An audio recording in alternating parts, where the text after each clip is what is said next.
Hello everyone and welcome to another episode of Tinfoil Tuesday. I see we're already on a hype train, so that's cool. I hope you're all having a wonderful Tuesday afternoon.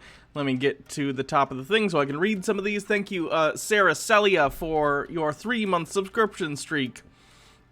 Old enough to know more better. Thank you for a 6-month streak. 6 months of Hannah awesomeness. Yay! Daddy Sume, sorry Hannah. I assume you're talking about the Twitter thing? It's fine. It's fine. That person's just clearly not mentally well, and I don't need you poking hornets' nests when I'm adjacent to them. You know what I mean? Tom G1010011010 with 100 bits. I have to work today, so take my biddies up front. I'll be listening out of one ear as much as I can. Cool. Let's see. Batty Bell, thank you for subscribing with the 2-month streak. Happy to have been here for 2 months. Looking forward to many more. I'm very glad. So, oh, there's more. Tucker White, 94, 20 bits. Took you 11 minutes to start, you're slipping. I was reading an article about Pompeo saying some dumb stuff, I'm sorry. Comrade Devin with 20 bits, did you hear about Pompeo? Oh, literally, I was just saying I read that. Yeah, I was reading an article about that. Pompeo said there'll be a smooth transition to a second Trump term. My anxiety can't take more of this. Same! Don't you love living in the middle of an attempted coup? Fun. MW1642 with 200 bits, thank you. Ooh! Quest Friendly, thank you for subscribing with a 6-month streak. And Batty Bell, thank you for gifting 10 Tier 1 subs. Wowzers, that's a lot of subs. Wow, we're over halfway to our sub goal already, and it's only the 10th. Not bad, not bad. I'm gonna have to get my, I've had a lot of new followers in the last couple days, so in case anyone's new, let me explain what this day is. Today's Tinfoil Tuesday. We cover all sorts of crazy conspiracy theories, debunk them, laugh at them, and just generally have a good time. We do Tinfoil Tuesday bingo. We have a bingo card. You need to put the command !bingo in the chat with no space. And as we go through the videos, when different things that are on the bingo card are called out, you can mark them off. And whoever's the first person to get a bingo, we verify this by having them send me the link to their bingo card. There's nothing funny about they get a free gift sub from me. So that's a fun time. We continue to play even after the first person won, just for fun. But, you know. And also with the hype train today, every level of the hype train, I put on more tinfoil outfit to protect me from all the government psycho waves. So we're already almost at we're at 88% of level 4, so I'll start putting that stuff on in a second. I just need to catch up with these messages and stuff. Daddy Sume with 20 bits, Baja, execute order 69. K Goss with 100 bits, hype. Comrade Devin with 20 bits, the US is so coup happy we'll even coup ourselves. Yup. MMO addicted with 20 bits, welcome to my world, Hannah. Also, did you see Sargon made a video saying he's leaving all social media Alex Jones style and then privated the video soon after posting it? Zero chance he does that. Sargon's an attention whore. Why would he do that? Gaelic, thank you for subscribing with a 4-month streak. That XY girl with 100 bits, hype. Kagos, thank you for gifting 5 Tier 1 subs. And we're at 95% of the level 5 hype train. Holy crap. Antipodian Squid with 20 bits. I am here for the start of Tinfoil Tuesday for once. That you are. Let me start getting stuff on. So I need 5 pieces of tinfoil apparel or accessories. Accessories count. So let's see. I gotta get my reflective vest. Gotta protect my lungs from the lies of the government telling me dinosaurs exist. Freaking out 99 with 20 bits. Sargon's website crashed immediately, apparently. He must have coded it himself. Tucker White 94, so Sargon's pulling a Brett Keane. I recognize the name Brett Keane, but I'm blanking on who that is. Oh, God. So there's one. Here's my gavel. Oh, this is starting to fall apart. I gotta retape this soon.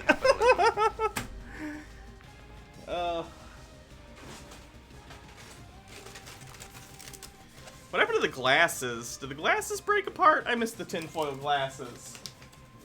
There's nothing funny about the tools of capitalism. Needs that grift money? Sounds like Sargon. 96% of the level 5 hype train. Brett Keane was a guy TJ went after a lot. He was a Gord believer. Yeah, I'm not familiar. Oh, the glasses are all the way down here. That's right, capitalistic propaganda. Gotta get them. Here we go. I can do this. Thank you, Blueberry Soda, for hosting. This is gonna be tough, but I think I can get these glasses on. Woo! We reached level 5. Nice. This is the first time we've reached level 5 hype train in Tinfoil Tuesday in a while. Thanks, everyone. It'll take me a second to get these glasses on, but I'm pretty sure I can do it. There's nothing funny about my hair's so, like, poofy today. Just gotta get one side in, and then the other side. Oh, yeah. There we go. There's nothing funny oh, these are hard to see out of. Brush my bangs aside. Ooh, I'm looking like a hot mess now, folks. Here we go. Okay. Pier Squire, thank you for subscribing with Prime. Woohoo! And Comrade Devin must complete the hype. We succeeded. MMO addicted to 20 bits. You mooned us a bit. That was very not TOS. May have to report you for. Oh, sorry. Tucker White 94 with 20 bits. Brett Keane was one of the OG YouTube atheists who got kicked off YouTube too many times to count for harassing and doxing. Now he's a Christian individual who panders to Gord believers. Okay. Okay. There's nothing funny about the tools of capitalism. Yeah.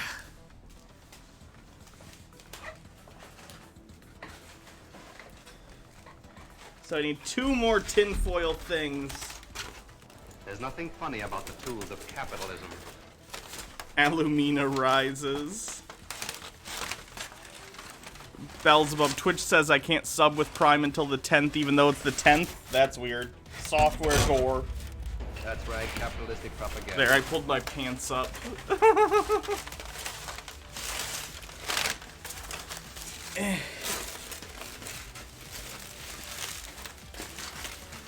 Oh yeah, this is a well-oiled machine.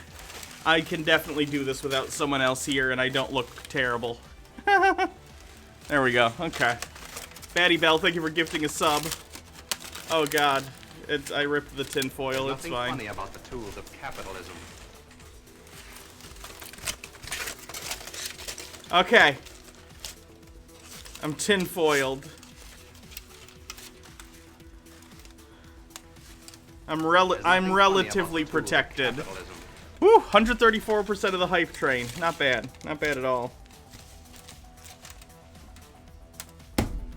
Okay. Handsomest robot with 100 bits, thank you. Daddy Sume, Baja, go help. Well oiled. How all things should be. True. Alright. Level 5 complete. Thank you, everyone.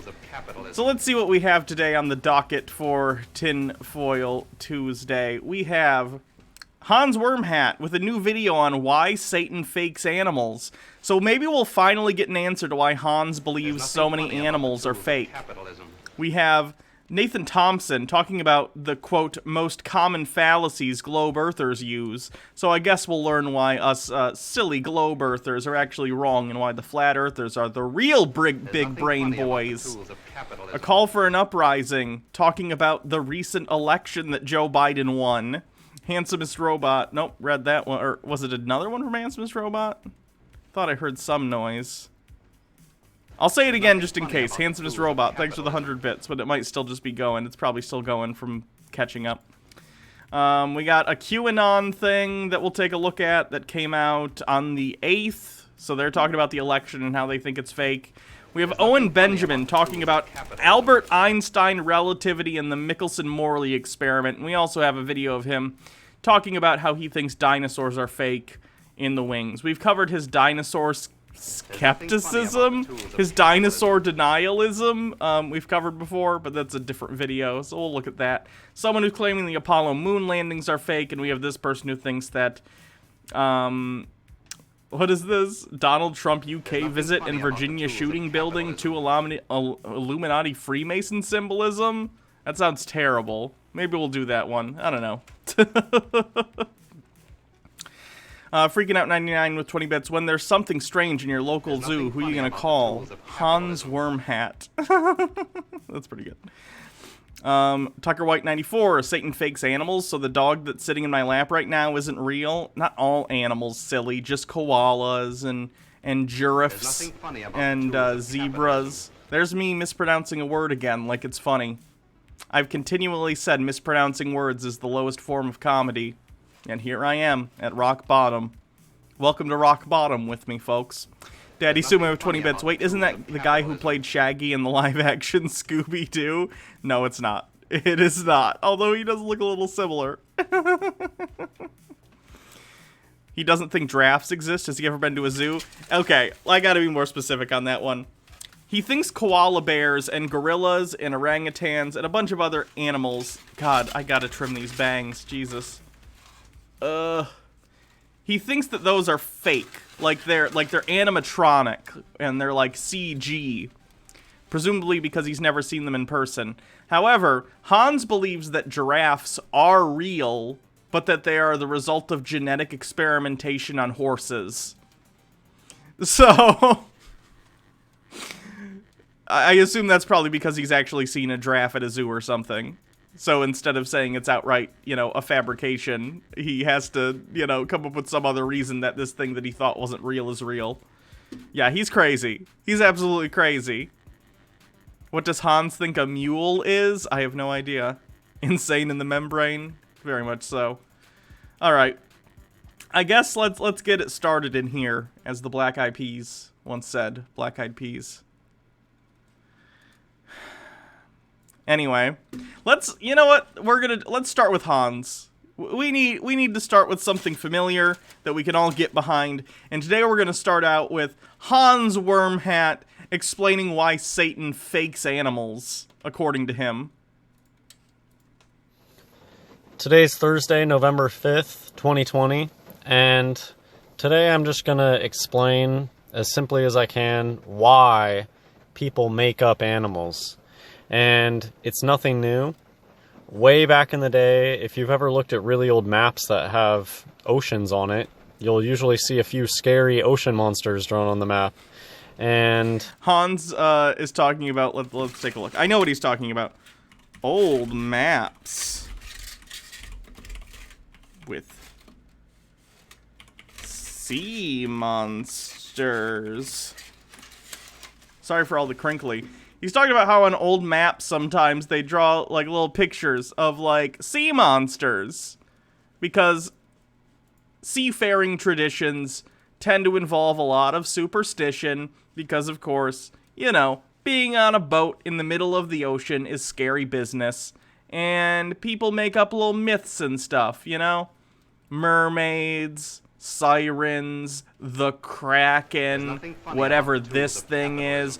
Giant squids, which actually turned out to be real, but all sorts of different stuff. Now, Hans, the fact that people back in the day thought that, like, this thing, whatever this is. There's Maybe nothing someone funny saw a about the tools of narwhal and capitalism. drew it very poorly. I don't know. The fact that people drew these things back in the day doesn't mean that modern animals that we can literally go and see at a zoo, or you can go and become like a zoologist and go and like touch right, and yeah, interact with these animals. It doesn't mean they're fake, because like an orangutan is not just something that someone drew on a map. It's something you can go and interact with at the zoo, that you can see, that like there's pictures and video of existing. Batty Bell with 100 bits is a lifelong avid animal lover. This physically hurts. Yes, it does. Daddy Sume, scary business and boring as F. Dude spanking dudes with 20 bits. You know, I want to get this off my chest. Christians complain and say us pagans, Wiccans, and so forth sacrifice animals when God in the Old Testament demanded animal sacrifice as hypocrites. But you see, in the New Testament, he decided to reverse that. So, na boo boo, I guess. Crimson Omega, thank you for following. Welcome to the stream. People have been telling tall tales of fake animals probably since the beginning, and people still come up with them. I guess Chupacabra is pretty recent invention, and it's just nothing new. Chupacabra, the goat sucker. Every area has their own. Okay, Hans, Drop Bear is a meme, right? Drop Bear is a meme. Does Hans not understand that Drop Bear is not, like, the same thing as a koala? Because, like, koalas are koalas. Koalas exist. Drop Bears are, like, a meme about how everything in Australia will kill you, so they just take a koala, which is, of course, not... It's not a carnivore, although I've heard they can kind of fuck you up in some way. I forgot what it was. Was it some sort of venom? Or was it something completely different? I don't remember. Was it that they have claws that fuck you up? I don't remember. I'm not Australian. Anyway, the point is, a drop bear is basically a meme playing off the fact that the perception of Australia is that all the animals there will murder you. So they take something that appears cuddly like a koala bear, and then they give it fangs and make it carnivorous. And the idea is that it drops on you from up above. Drop bear. It's a joke, Hans. You're not understanding a joke. You're acting like Drax from Guardians of the Galaxy that thinks people think things are literally true, even when it's clearly a joke. It's weird. Antipodian Squid with 20 bits. The Spawn and I were discussing about fossils and about how we know dinosaurs existed. Then she asked, what about unicorns? Are there unicorn fossils? And then the conversation got very delicate and interesting. Aw, that's kind of sad. Hoax animals. Drop Bear's a double hoax because it's a hoax built on a hoax.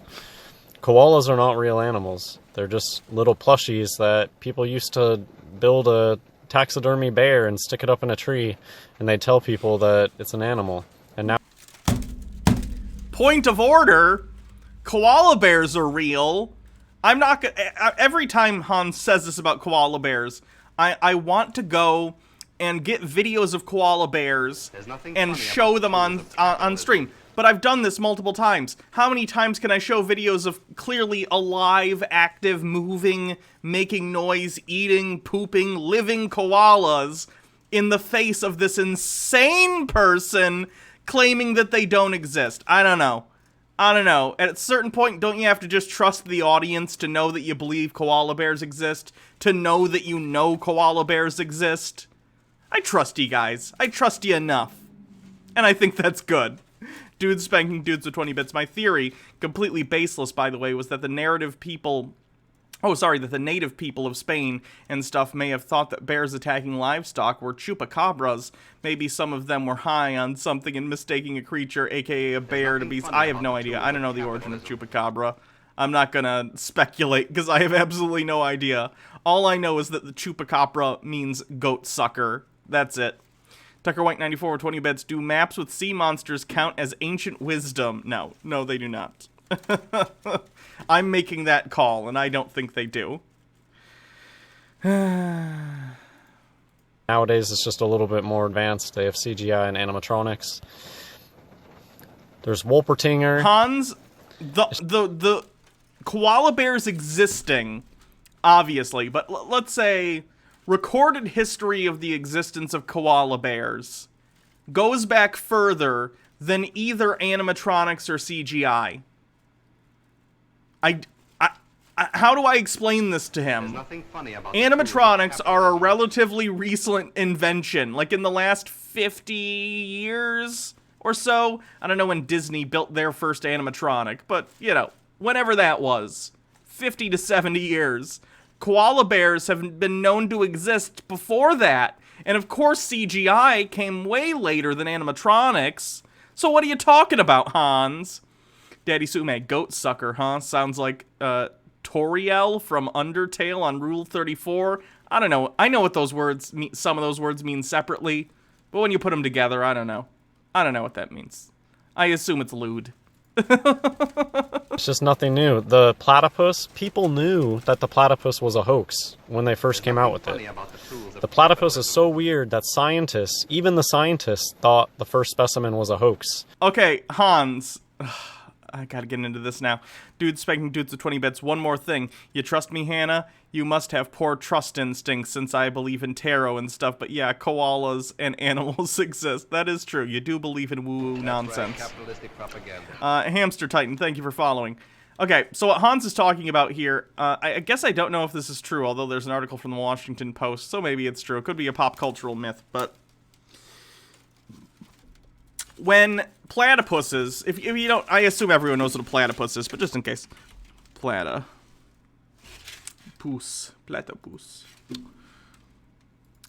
So a platypus looks like this, right? Okay? It's a strange animal. It has like a duck-looking bill, and then it's got almost like a beavery body, and it's got webbed feet and hands. It's a very interesting animal. So the rumor is that when platypuses were first stumbled upon by explorers, they tried to pull its beak off because they thought some prankster in the group had, like, glued a duckbill to a beaver or some shit. And of course, you know, that's not what platypuses are. Platypuses are living, breathing animals. Are they marsupials? Are they mammals? Are they mammals? Are they one of the... No, they're mammals that lay eggs, right? They're like one of the very, very, very, very, very rare ones that do that. They're very, very strange. Yes, egg-laying mammals. Okay, I was right. There's nothing Cool. funny about the tools of capitalism. Monotreme? Okay. They're monotremes. Cool. That's not a word I understand, but at least that's the word that people are telling me they are. So anyway, that's what he's talking about. He's talking about that at first people didn't think, like, platypuses were real. But here's the thing, Hans. That's an interesting story because it turned out they were real animals. As it turns out, platypuses are real. They're very interesting animals. Quite rare in the way that they function. But, like, they're not fake. They're not fake. The boy with the fairy, thank you for following, and Hamster Titan, thank you for following. And they were right. But there's this whole concept of a big lie. If you tell a lie big enough and keep repeating it, people will eventually come to believe it. I think Goebbels came up with that. And so just like the platypus, the scientists at the time, they knew it was a hoax, but they just kept telling the lie over and over. No, Hans, you're completely misrepresenting the article, which is probably, by the way, why you didn't actually click on the link, and in fact, you're just showing it showing up in Google without actually clicking on the article that's being linked, because at first they were like, oh, this is weird, is this a prank? And then they discovered, oh, no, this is not a prank, this is a real animal. Neato! That's why it's an interesting story, because they thought that it was fake. Why would this be a news story if they thought it was fake and it was fake, Hans? Take 5 seconds to think through the things you're saying. Highland DW, what do you think these beliefs do for him? Like, this stuff has to be something maladaptive. There's got to be some reason this guy's obsessed with lying scientists. I actually know the answer to this. Or I have I shouldn't say no, as if I have 100%, you know. Based on the videos I've seen of Hans, and I've seen many of them, Hans will often talk about, not often, but relatively often enough that it's a running theme, that people made fun of him in school, and that he felt stupid, He also felt like people made fun of the way he looked, which ties into some other conspiracy theories he believes about people secretly being trans and him being like a man, when everyone else is like a secret trans person, which is a whole other can of worms we can get into with Hans another day if you haven't seen my previous streams on him. But I think a lot of it comes from a sense of he doesn't feel smart, or he hasn't felt smart in the past. And because of that, he felt bad about himself. And now that he believes all these conspiracy theories, he's a flat earther, he thinks these animals are fake. He believes that like 99% of the planet are secretly trans people who are all hiding it from him. All these secret knowledge things make him feel special, make him feel not just like intelligent, but like one of the most intelligent people on the planet. He doesn't believe in gravity or relativity. Like all these things are ways of coping with the fact that he feels inadequate. And he's overcorrected to the point where he thinks he's a genius when really, I'm not going to say negative things about Hans because clearly he's pretty unwell, but let's just say he's not in the 90th percentile like he thinks he is. He's overcorrected quite a bit. Tucker White 94 with 20 bits. Let me try a big lie. Hey guys, did you know Hannah once broke into and stole all the gold stored in Fort Knox and that's how she became a woman? True. Very true. The trip lasers were the tough part. Oh boy. All these words smashed together. The Stephanas and the Steph. Oh god. The step and hath 1,000 eyes. Stephen. The man with the long name has returned. The step is here and it is watching. Yeah, I'm just gonna go with step. The step has 1,000 eyes. Okay, I just read it correctly. The step has 1,000 eyes. Okay, got it. I'm sorry, when words are squished together like that, my brain cannot separate them correctly. That's why I hate vanity license plates. Mitchell Drummer with 20 bits. Hans is like the definition of Dunning-Kruger. Yeah, a lot of these people are, unfortunately. Funny about the tools of capitalism. Tucker White 94. Someone clip Hannah pronouncing the step has 1,000 eyes. Uh-huh. Over and over again, and it's just been adopted, and people just assume it's true. No, platypus are not real. That's one of the biggest animals that they use to try to push evolution. When you start to get... What? Okay, you know, I've gone to public school, albeit in America, but I went to a pretty well-funded public school. We learned about evolution, and then I went to college, and I did take a college-level, biology class where the evolution was discussed. I don't think they mentioned a platypus even once in regard to evolution. Like, I'm sure it's something interesting that you could discuss, but usually, like, in my experience, they talk about, like, at least in my high school, they talked a lot about, like, hominids and apes and our relation to them, how we are basically apes and how we are related to hominids that are now extinct, that we are descended from.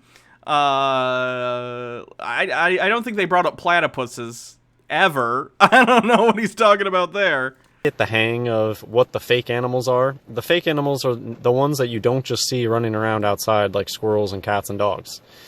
The fake animals are... Can someone just define monotreme for me? Because, like, Baja says we discuss platypuses because they're monotremes. But I'm not sure what that means. Tucker White 94 with 20 bits. We don't need platypuses to push evolution. Triple H did that well enough on his own. Triple H is a wrestler, right? Is that a wrestling joke that I'm too basic to get? Wikipedia article from Monotreme. Monotremes are one of the three main groups of living mammals, along with placentals and marsupials. The monotremes are typified by structural differences in their brains, jaws, digestive tracts, reproductive tracts, and other body parts compared to more common mammalian types. In addition, they lay eggs rather than bearing live young, but like all mammals, the female monotremes nurse their young with milk. Okay. So they're like a class of mammal. I presume a relatively rare class of mammal. Not a class. Class would be mammalia. Sorry, I'm not using I was using class as like... What's the word I'm thinking of? I'm doing real bad today at definitions of word. It's a kind of mammal, basically. Cool. Antipodian Squid with 20 bits. No, not kind. It's never kind. Mammals that lay eggs? Okay.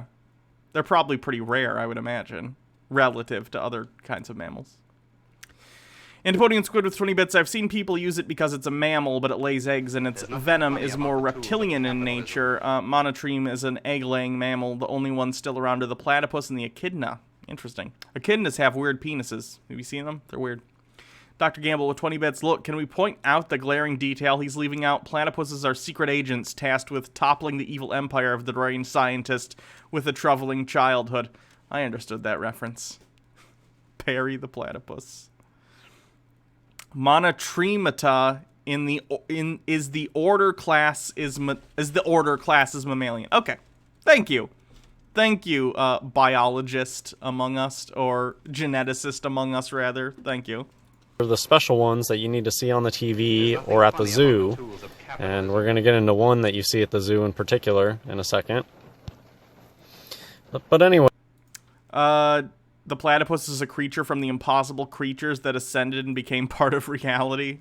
Anyways, that sounds like Christine Chan lore. You get the feel for what the big animals are, the big fake animals. And they're the media favorites, too. The media loves the fake animals more than anything. That's why the WWF isn't just like a squirrel or a dog or something. It's a panda.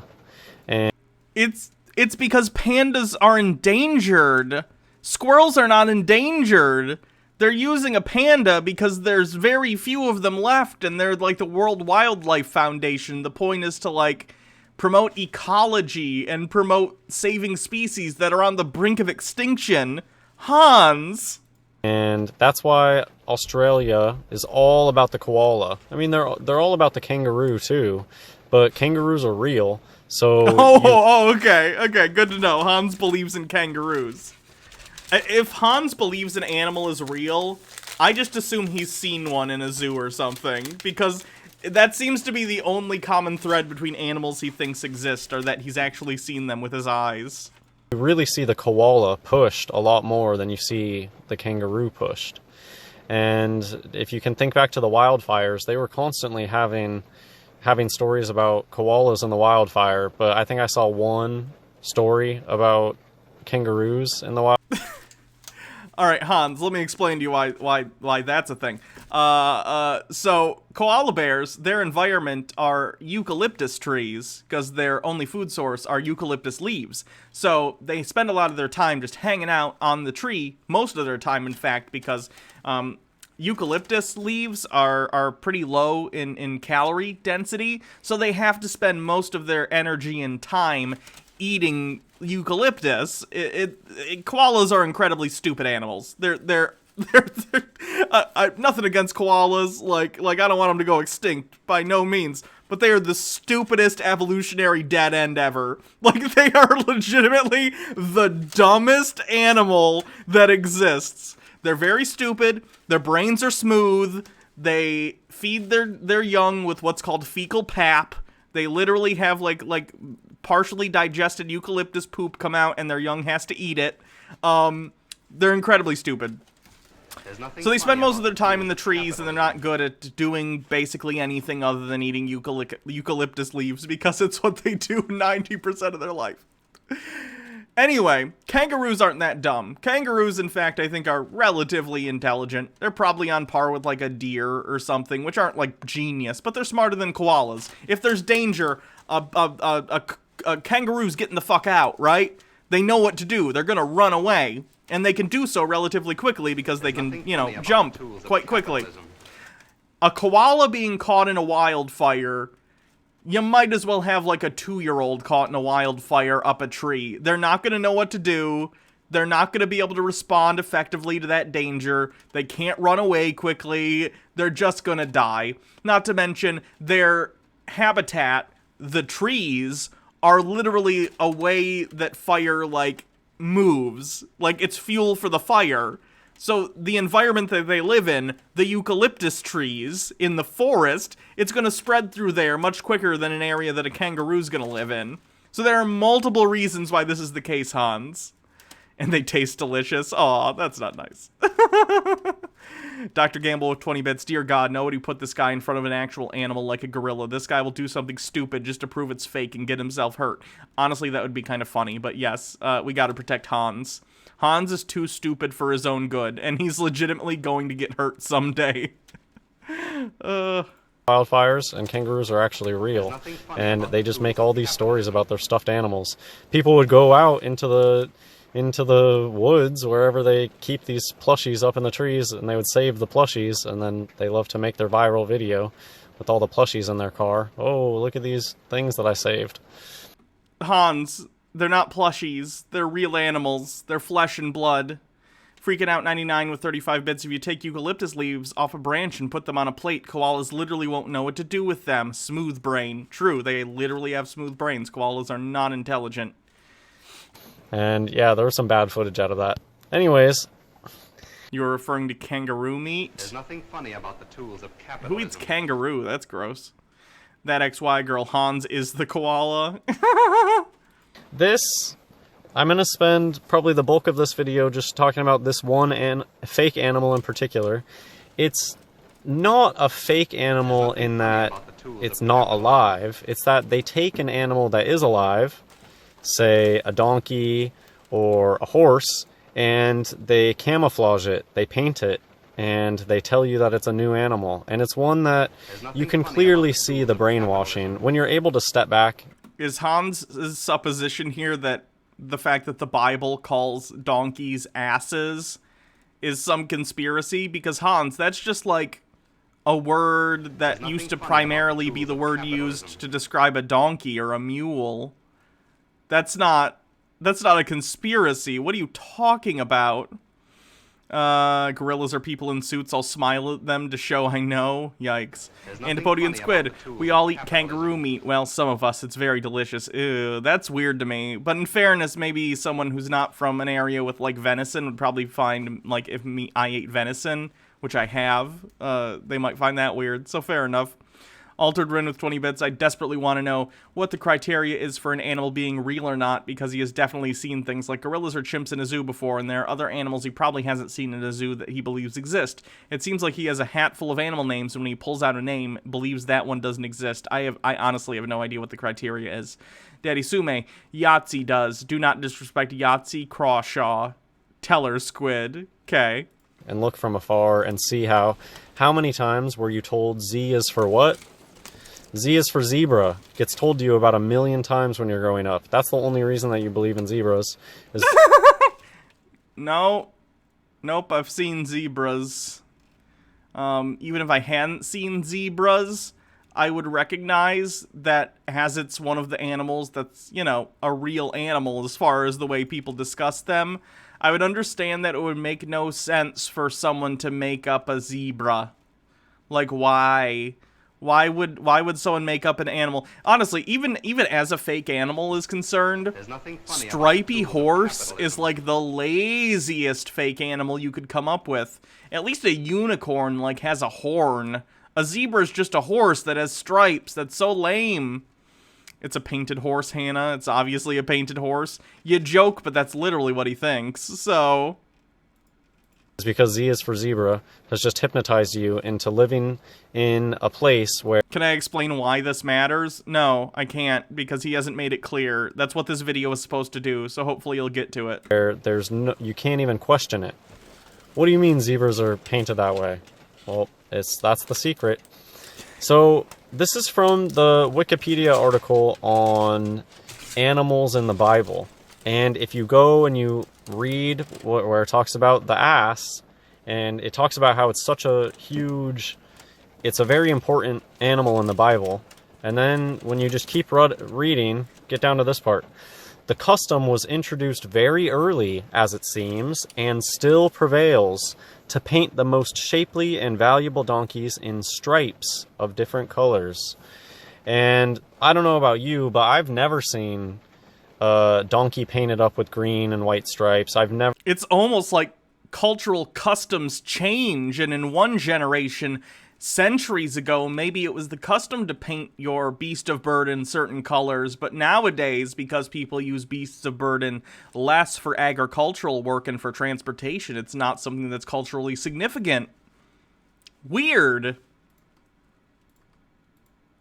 Never seen a horse painted up with blue and white stripes or any color combination. Why don't I see green and red striped horses around Christmas time? And it's because they don't want to tell you in on. I can't believe I gotta search this shit. Painted horse. Like, literally, though. I don't want just one that's... I know painted horses are like, you know, these ones. But, like... Like, here's a horse people put paint on. Here's a horse that it looks like someone painted. Honestly, you know why we probably don't paint horses? Because looking at this picture is depressing to me. This horse is alive, guys. This horse is a living, breathing thing. And I don't think it's fair to cover it in paint. I think that might be part of the reason. Highland DW. Thought you were reaching into a crinkly chip bag out of frame. Then you brought up glass of Coke to drink, and I was confused until I realized it was because you were wearing 15 pounds of goddamn tinfoil. Yeah. Yep. I gotta get pauldrons or something. What, you know what I mean? Because, like, you could barely see me wearing the tinfoil. It's below frame. I gotta get some, like, shoulder pads or something. But yeah, like, you can get... I want painted horses, but, like, literally like this. You can find horses that are painted, and frankly, this horse looks miserable. I can't imagine it's comfortable having your body completely covered in paint. So that's probably part of the reason. Tucker White 94, I love how people like Hans will be skeptical or flat out deny factual stuff, but will unquestionably accept anything an ancient book tells them because he was told the sky fairy wrote it. Yeah, it's pretty selective skepticism. On the secret, but they're telling you plainly here that it still prevails. Do you just see how clearly whoever wrote this knew about the secret about zebras? The custom was introduced very early, as it seems, and still prevails to paint the most shapely and valuable donkeys in stripes of different colors. Today, their favorite colors to paint them are black and white, and they tell you it's a zebra. Zebras have so much programming out there, kind of hinting at the truth. There's 1,000,001 comics of the stripes falling off of a zebra, or somebody painting stripes on a zebra. There's 1,000,001 instances of things like this where they will tell you that you disguise a horse as a zebra. The joke is, and okay, but Hans, look at this horse, right? And people, hold on, let me do this before I talk. Okay, a little bit better. Does he believe in the Leviathan and the Behemoth? I have no idea. People make the joke, okay, zebras look like stripy horses. But let's be real, guys. Zebras don't look exactly like the same kind of horse that we have, like, here in the Americas after they were brought over from Europe, right? Like, they do look different outside of just having the stripes. Their size is different, their manes are different, their proportions are slightly different. Like, they do not look the same as, like, a horse that you would find here in the Americas, right? This is a horse literally painted. This is like a horse that you would find here in the Americas, painted to look like a zebra. They don't look the same. They don't look the same, Hans. Look at their manes. Look at their proportions. Look at the size of them. These are not the same animal. They're similar. They're related. But they are not the same animal. How can you look at this picture and be like, yeah, that looks exactly like a zebra? You'd have to be blind to think that. Dressed like this if we get 1,000% hype train. Oh god, I wish I could dress like that. Yes, please. I gotta get some more stuff that I can just cover in tinfoil so it's easier to put on. Because the straight up tinfoil, it gets destroyed so quick. This is a meme that they use with their fake animals all the time. They present you with a really badly painted, or they present you with a really bad representation of whatever the fake animal is, and then they point you over towards a nicer looking one, and it makes you think that the nicer looking one must be real. Oh, Hans, it's not just that it's nicer looking, it's that they look completely different. as animals. Yes, they have 4 legs, they have hooves, they have horse-looking heads, but their proportions and size are completely different. These are not the same animal, Hans. You're literally just pointing out that they look the same because they're related. Which is, again, evidence towards evolution, which you don't believe in. Honestly, that might be something towards why Hans doesn't believe in stuff like this, because it actually points to evolution existing. Why zebras have stripes. Here we have a zebra. It's probably photoshopped. Could not be, though. Maybe it's like a zoo. Either way, we have a zebra next to what we would consider a horse in the Americas, right? Their sizes are completely different. The zebra's much shorter, it's smaller, and also the proportions are slightly different, okay? It's not as long. Like, these are not the same animal. They are related, but they're not the same animal. Look at their manes. The hair is completely different. Ah, frustrating. Oh, if this really bad attempt, right? This is like if a non-artist I have no idea what he thinks of bats. attempts to paint up something to look like a zebra. However, you get a skilled artist to paint up a horse looking exactly like a zebra, well, then it looks exactly like a zebra, because that's exactly what zebras are. They're a horse that has a very skilled artist paint stripes on them. His argument there is literally, it looks exactly like it is, because that's what it is. Brilliant. Antipodian Squid with 260 bits. Snipe. New stream boss. Nice. Right? What makes a painted horse? It's a zebra that doesn't pass. That's basically it. What is a painted horse? It's a zebra that doesn't pass as a zebra. Oh shit, I'm a painted horse. They didn't do a good enough job painting it. Back in the days, the rich aristocrats would be able to ride these things because they're just horses, and nowadays they tell you a bunch of lies about why you can't ride them, and it's just because they don't want the secret out. That's why they don't let anybody ride zebras, because they don't want the secret out. But Hans, and think about this for a second, or we don't let people ride zebras because they haven't been bred specifically to carry human beings, right? Like, horses that we ride have been bred for generations, similar to how dogs, right? Dogs have been bred for longer than horses, by the way, but nonetheless, it's the same process of artificial selection to make them more amicable to interacting with human beings. And even so, there are still wild horses that you still have to, like, train. They do not want to be around people, and they don't, they don't go pick out horses from the wild typically to train them anymore. They have specific horses that they breed that are already comfortable with humans and stuff like that. Anyway, my point is this. Riding a zebra would be a less... There's nothing funny about the tools of capitalism. A less... how do I want to put this? Riding a zebra would be more difficult than riding a horse. The only reason you would do it is for the novelty. It's probably the kind of gross thing circuses had back in the day. Like, I remember when I was a kid, I rode an elephant at the zoo. Really, really messed up stuff. I really, really am disgusted by that. Zebras shouldn't be kept by people. They're not domesticated animals. In zoos, that's one thing. That's fine. Zoos are often conservation efforts. But, like, riding them? Not cool. Antipodian Squid, 20 bits, trans zebras confirmed. Daddy Sume with 20 bits, the word is domesticated. Yes, thank you. Tucker White 94 with 360 bits, I think not. And then the step has 1,000 eyes with 25 bits. Is transspeciation a new theme for Hans? Maybe. And then MMO Addicted with 20 bits. So my D&D party is playing Diced. My character has telekinesis. Prophet approaches. Oh, okay, I get it. For some reason in my head, I thought of the other prophet, even though you spelled prophet correctly. My brain went to the other kind of prophet. Funny.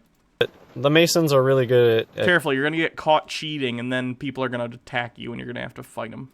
keeping these secrets. They know that even if somebody goes out and tells the truth, there's going to be a ton of people that can come out of the woodworks and shame them for pointing out the simple truth. that zebras are painted that way. That's why some of them are so nice. Like, these ones are really, really nice. They're not all this good quality. And Hans, how long do you think the paint lasts? Like, do you think they have special zebra paint that stays for a week and it's a weekly process? Or every morning is there some poor person who wakes up and has to go, time to paint the zebras, and they have to somehow calm these, what you think are just horses, down enough to professionally paint them every single morning before they go out into the zoo for the day. And also, by the way, Hans, you can go on like a safari in Africa and see them just in the wild. How does that work? Tentacly Alien Man, lunch is over and I've got to get back to work. Have a fun stream, everyone. Thank you. Tucker White 94, all will bow before your new bits leader. Oh my god, guys. the thing that you'll notice, though, because this is in LA, that's why these ones are really nice. Look at the nose. That's just a regular horse's nose. No, it's not. That's a zebra nose, Hans, and I think the term is a snout because it's kind of like that, you know, area with the nose and the mouth. You can see that they don't paint all the way up the nose, probably because it irritates the animal. When they drink water, that's probably... Let's look at zebras. It's almost like zebras just have that color gradient when it goes down towards their snout. Weird. How weird. Huh. Look at all these zebras they had to paint for this photo. Oh, wow. Look at this zebra they almost hit with the car. He must have escaped from the painting facility. There's another one. There's another one. There's another one snuggling a different zebra. Guys, that's just how zebras look. Wing the Ultimate Nug. Pretty sure he thinks Africa is fake. Didn't we watch that one racist thing he did? Yeah, Hans doesn't think the transatlantic slave trade happened. I don't think that means he doesn't think Africa exists, though. Lily loves stuff. LA is so messed up that even the zebras get cosmetic procedures. Shake my head. Probably why... Look, that's just a horse's nose. That's a horse. That's not a zebra. So, you know when people are... Honestly, anytime I start to get down on myself and think, am I wasting my life making ridiculous internet videos? I just think about Hans sitting in his chair, recording videos about looking at zebras and screaming about how they're just horses. And I start to reconsider and think maybe what I do has some value. I don't know. At least relatively speaking. Are like, are zebras black with white stripes? Are zebras white with black stripes? Neither. They are clearly brown, and they've been painted. They're just making more work for themselves, guys. Honestly, who's in charge of the zebra painting? Guys, should we start with white horses and paint black stripes, or black horses and paint white stripes? No! We're gonna get brown horses, and you're gonna paint every single stripe for some reason. Whoever's in charge of the zebra hoax is doing a really, really bad job. Nothing funny about the tools of Government, man. How inefficient. Tucker White 94 with 20 bits. Let's say that Hans says is true. What's the point then? I know. Hopefully we're getting to where he's gonna explain why they do it. Painted black and white. It's brown. Look at underneath it, it's brown. And a lot of times around the eyes, too.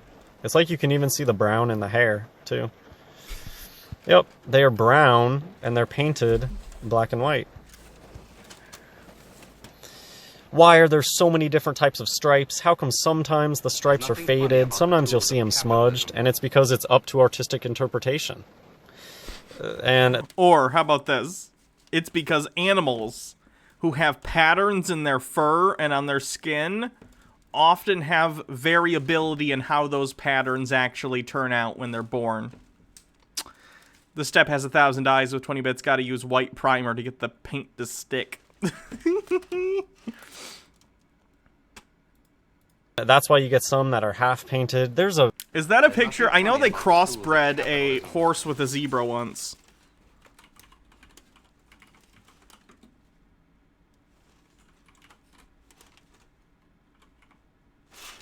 Crossbred horse and zebra. There's nothing funny about the tools of capitalism. Do. Hans, what about these? Because you can crossbreed horses with zebras, apparently.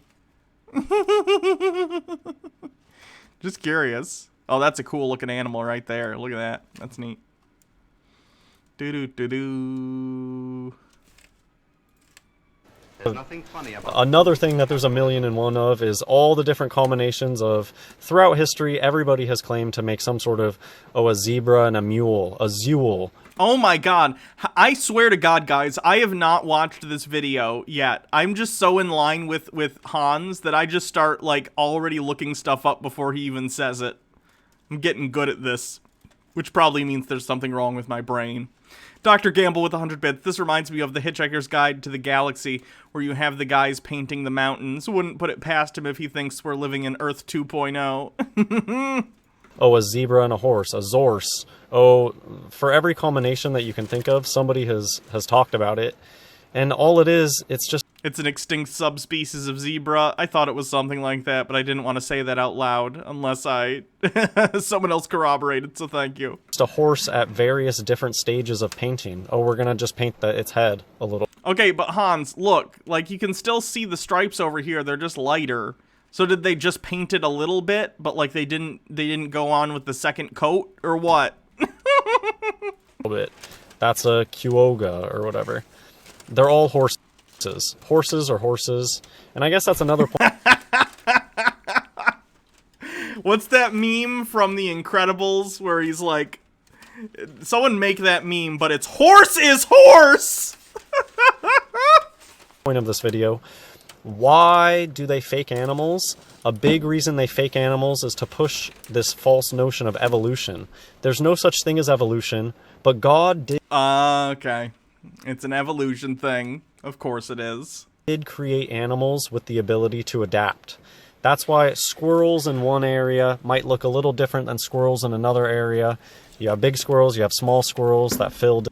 The animal that Hans is always go to when he has to talk about a real animal that exists is squirrels. And his justification for this is that he sees squirrels every day, because he presumably lives in the continental United States, where in many places you have squirrels that you see, you know, very regularly. And Hans only believes in things that he literally sees with his own two eyes 6 feet in front of him. He doesn't believe any photos are real. He doesn't believe any videos are real. He has no confidence that the things people tell him from places of expertise are real. So squirrels. He always goes with squirrels. MMO addicted. I assume they made the meme.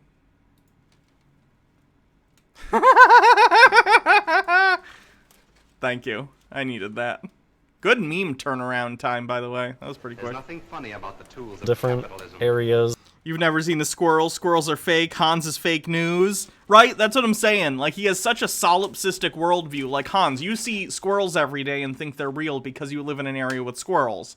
But there are tons of people who live in, like, Australia who see kangaroos or see koala bears with some frequency. To them, those are just as real as squirrels are to you. It's like he's unable to see other people's points of view and understand the limitations of his own point of view. It's quite frustrating. Of things that squirrels do, but I think at the end of the day, they're You want to know what he thinks about kiwis? I don't think he's ever talked about them. all squirrels. And so when Noah had to bring squirrels on board the ark, I don't think he had to bring 5,000 different squirrels on board the ark. I think he probably just brought, I don't know, maybe 2 different types of squirrel-like creatures. I don't know. But that's a big thing about their fake animals. They want you to think that Noah's Ark is an impossibility because how could Noah have fit all the different species on there? Well, Correct. Because there's way too many. We have the rough dimensions of the boat. They're in the Bible. I don't have them on me right now. But the dimensions of the boat are not big enough to fit every... Even if we were generous, even if we just said, like... Let's say giraffes are their own... Well, Hans doesn't believe in giraffes. Let's say horses are their own thing, okay? Horses are a thing, and dogs are a thing, and cats are a thing. I'm talking like we're at preschool, kindergarten levels of understanding in terms of classifying animals. And monkeys are a thing, and people are a thing, and seagulls are a thing, and blue jays are a thing, and robins are a thing, and you know what I mean? You could name animals that you would think of when you're like 6 years old, and each one of those is a different kind of animal that goes on the ark. Even if you're going with that train of thought, you wouldn't have enough space. You wouldn't. It's not that big of a boat. Well, it's because there's a lot of fake species out there, and a lot of them are the same species, just slightly different. Stuff like this, they just took some cat-like creature and painted some stripes on it. And I liked the title here, The Tasmanian, what did they call them? The Tasmanian something. They went extinct like a little over 100 years ago. I forget what they're called. Someone will tell me in the chat, I'm sure. God. And see how they have the bricks in the background? That's a masonry reference.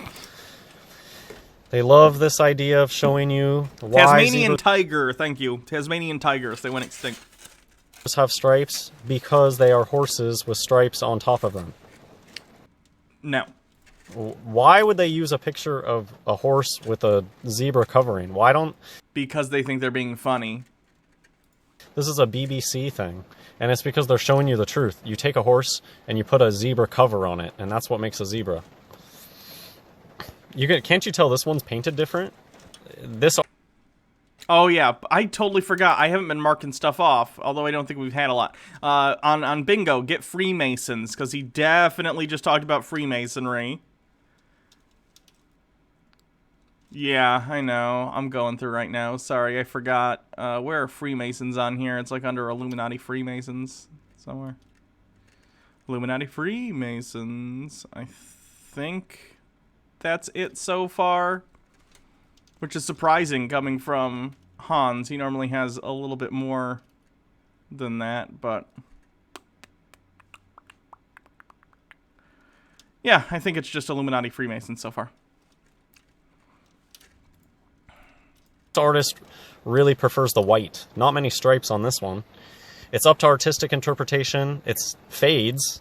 And just look how poorly done sometimes it is. Not every zebra is created equally. And that's why when you go to Hans, that just looks like a zebra. Nothing looks fake about what you're zooming in on. It just looks like a zebra. Africa and you see the herds of zebra, they keep you far away from them. You see them off in the distance because they're probably painted. Hans, do you understand that if you tried to go up to a herd of zebra in the savannah, they would run away from you? Do you think that zebras are like domesticated horses that you can just walk up to and they'll be like, oh, hey, what's up? I'm a zebra, just hanging out. Or do you think they're going to run away because they see you as a predator, rightfully so? Tucker White 94, can we mark word salad? Everything Hans says is nonsensical. I disagree. Hans is wrong, but everything he's saying is in coherent sentences. They're just very stupid coherent sentences. Lily loves stuff. I want Hans to explain freckles. They're the mark of Satan. Poorly, like this one. This one, they didn't even do anything to the legs. It's just a white horse with paint on it. Wait, so this one's white? But what about the brown here, Hans? See how there's brown kind of on these stripes? It's almost like zebras just have color differences depending on the zebra. Weird. And yeah, a lot of times you see the faded paint. Look, it looks like they took a yak and put some stripes on it. That's not supposed to be a zebra, Hans. Do you think that's supposed to be a picture of a zebra? I picked this one. Devil Tree threatens the world's rarest zebras. There's just some artists out there that do really thin stripes, and then they'll just call it a different type of zebra. Oh, they love to make their fake animals be endangered and on the brink of extinction. Because they want to have you have emotional reactions to things. But look at the nose.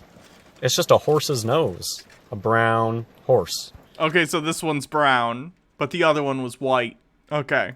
And they take just the checking. mane and they chop it. That's why it's spiky. Nose. Look at this. That's not the natural mane. It's because it's chopped that way.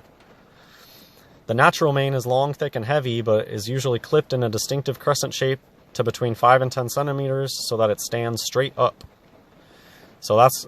how do the zebras have a different looking mane? Because it's cut that way. Because they're... But it doesn't even look like this, Hans. It looks different than that. What are you talking about?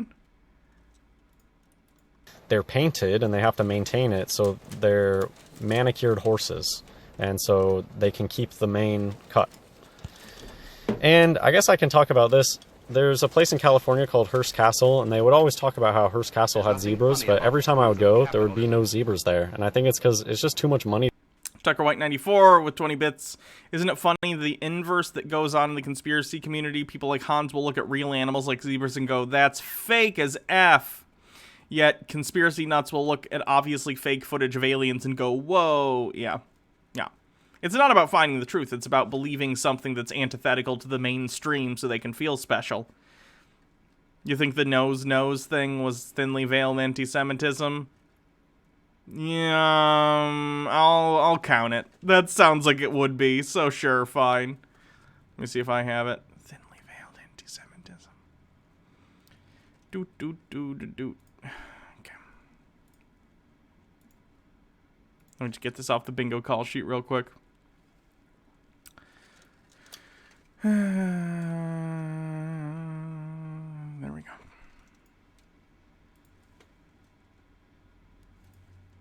To upkeep. A lot of people have told me that their local zoo claims to have zebras, but they just won't see them. And zebras... I've seen zebras, Hans. I think a lot of people have seen zebras. They're at a lot of zoos. Are something that you hear a lot about, people saying that they're hyped up, but then you go and you just can't even see them, or they're really, really far away or something. You'd think with all the zebras, they would let us get really close to them, but... Your ballet teacher says the nose, like for alignment. Well, maybe it's not then, I don't know. I'll give it, though, because I already said so. I'll investigate it afterward, and then we can make sure we know for next time. But I'll give it since I already said yes. Dragadarian with 100 bits. There are still wild zebras roaming in the Hearst Castle, over 100. He's real bad at finding them. And highly in DW with 20 bits. The quote isn't, but the infographic was. Okay, gotcha. I should control F the bingo card? Probably. I feel like I would mess it up though, so. But that's not how it is. I'd typo or it would take me too long. Plus, it's typing's kind of tough right now with the tinfoil on me, so. Here you go. Here's some dogs painted like pandas. I mean, yes, those are dogs painted like pandas, but you can see, Hans, they don't actually look like panda bears after you look at them for a second, okay? Are you going to claim that panda bears, giant pandas, are dogs, even though they act nothing like dogs, look nothing like dogs, and their size is completely different than a dog? Evolution or evolution? Yeah, we didn't come from great apes. Great apes are actors in fursuits. They're not real. Hans, you're a great ape. And I'm a great ape. Human beings are great apes, descended from hominids that were also descendants of apes. Fun fact. That's a clear motive for faking the great apes, because if you go through the modern education system and you believe all the BS, then you leave there thinking that you came from a monkey. So they have succeeded with their brainwashing using their fake animals. And of course I used to believe in all that BS, but God opened my eyes. Praise God. Praise Jesus Christ. He woke a lot of us up in 2017. And I think a few years later, a big revelation for me was this fake animal thing. And it just clicks into place for so many things. And now I can see it. It's like, once you know the magic trick, it's not effective anymore. What the brain does, expectations influence reality. If you believe in fursuits, they're going to look real to you. And so Noah's Ark, another big reason. I don't think that counts as spurious symbology. I already mentioned it, so I'll just skip past it, but I just want to show. So Noah's Ark is something that they're mocking with the fake animals. Every year they come out with tons of new fake animals, and they get crazier and crazier with them. And at a certain point you need to realize, if such a crazy animal existed, wouldn't I have already known about it? How can they constantly come up with these crazy new animals? But then at the same time, humans... Hans has done this thing before where he talked about animals that he didn't know existed before. I don't remember what the animal was, but basically he's like, look at this animal, and it was some animal that I knew about. I don't remember what it was, but he's like, I didn't even know this animal existed, so they probably just invented this one. And legitimately, Hans is so solipsistic, that he doesn't understand that if he doesn't know something, it doesn't mean that it didn't exist prior to him knowing it. It's very bizarre. Are supposed to be destroying every animal out there. It just doesn't make sense. And yeah, a big one that they're mocking is Noah's Ark. They want you to think that there's just millions and millions of animal species out there, but that's not true. And I guess it's worth pointing out that sometimes some of their animals are just like genetic freak experiments, like the giraffes. I think that the giraffes are just like something that they created, some strange camel that they bred to have a really long neck. Why camel? A giraffe looks more like a horse than a camel. I don't understand why he thinks giraffe camel, but whatever. Hans, if you... and this is what confuses me too. Why would you think, even within Hans's completely warped, delusional worldview, why would Hans think that giraffes are a genetic experiment, but think that zebras are literally painted?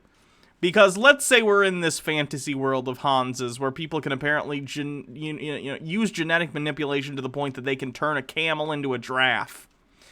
They would certainly be able to make horses with stripes on them naturally without having to paint them every day.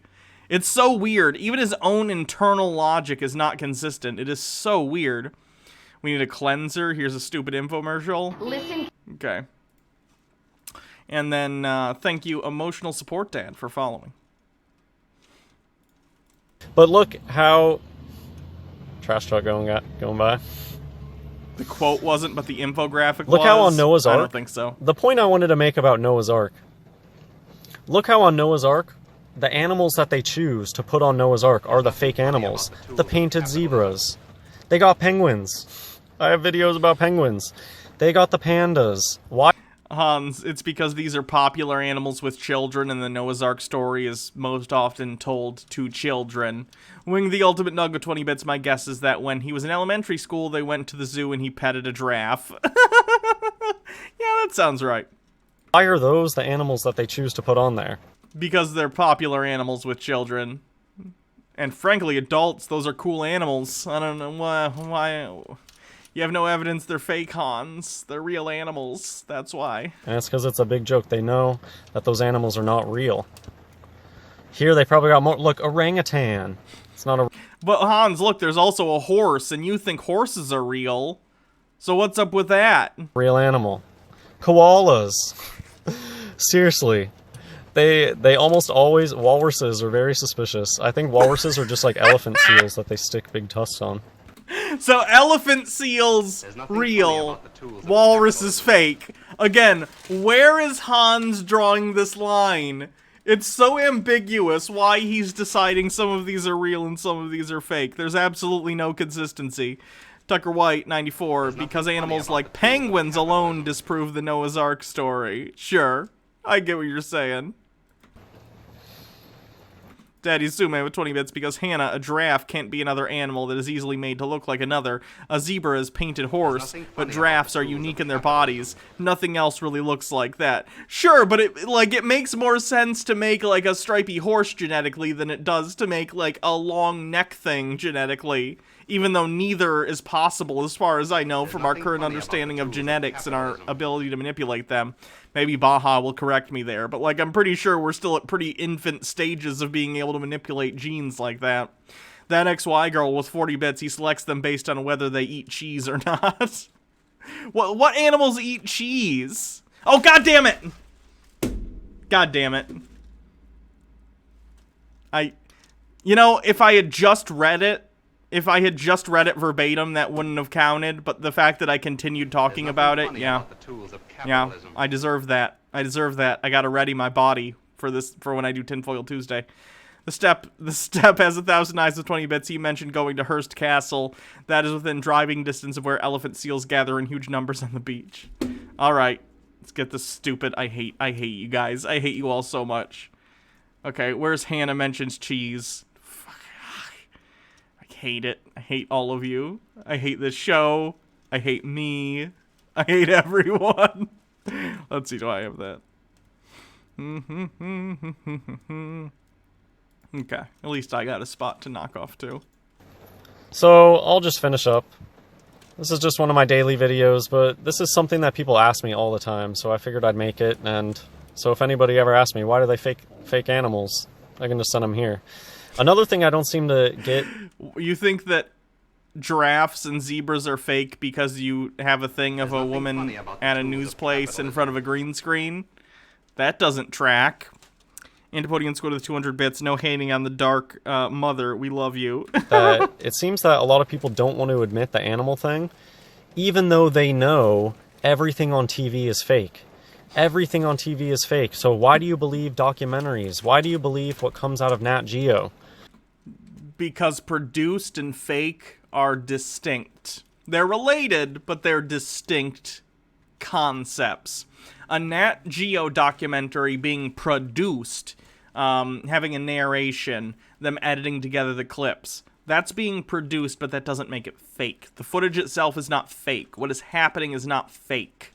You can talk about narratives being built through productions of documentaries, but that doesn't make the footage and what is occurring in said footage itself false. There's a difference.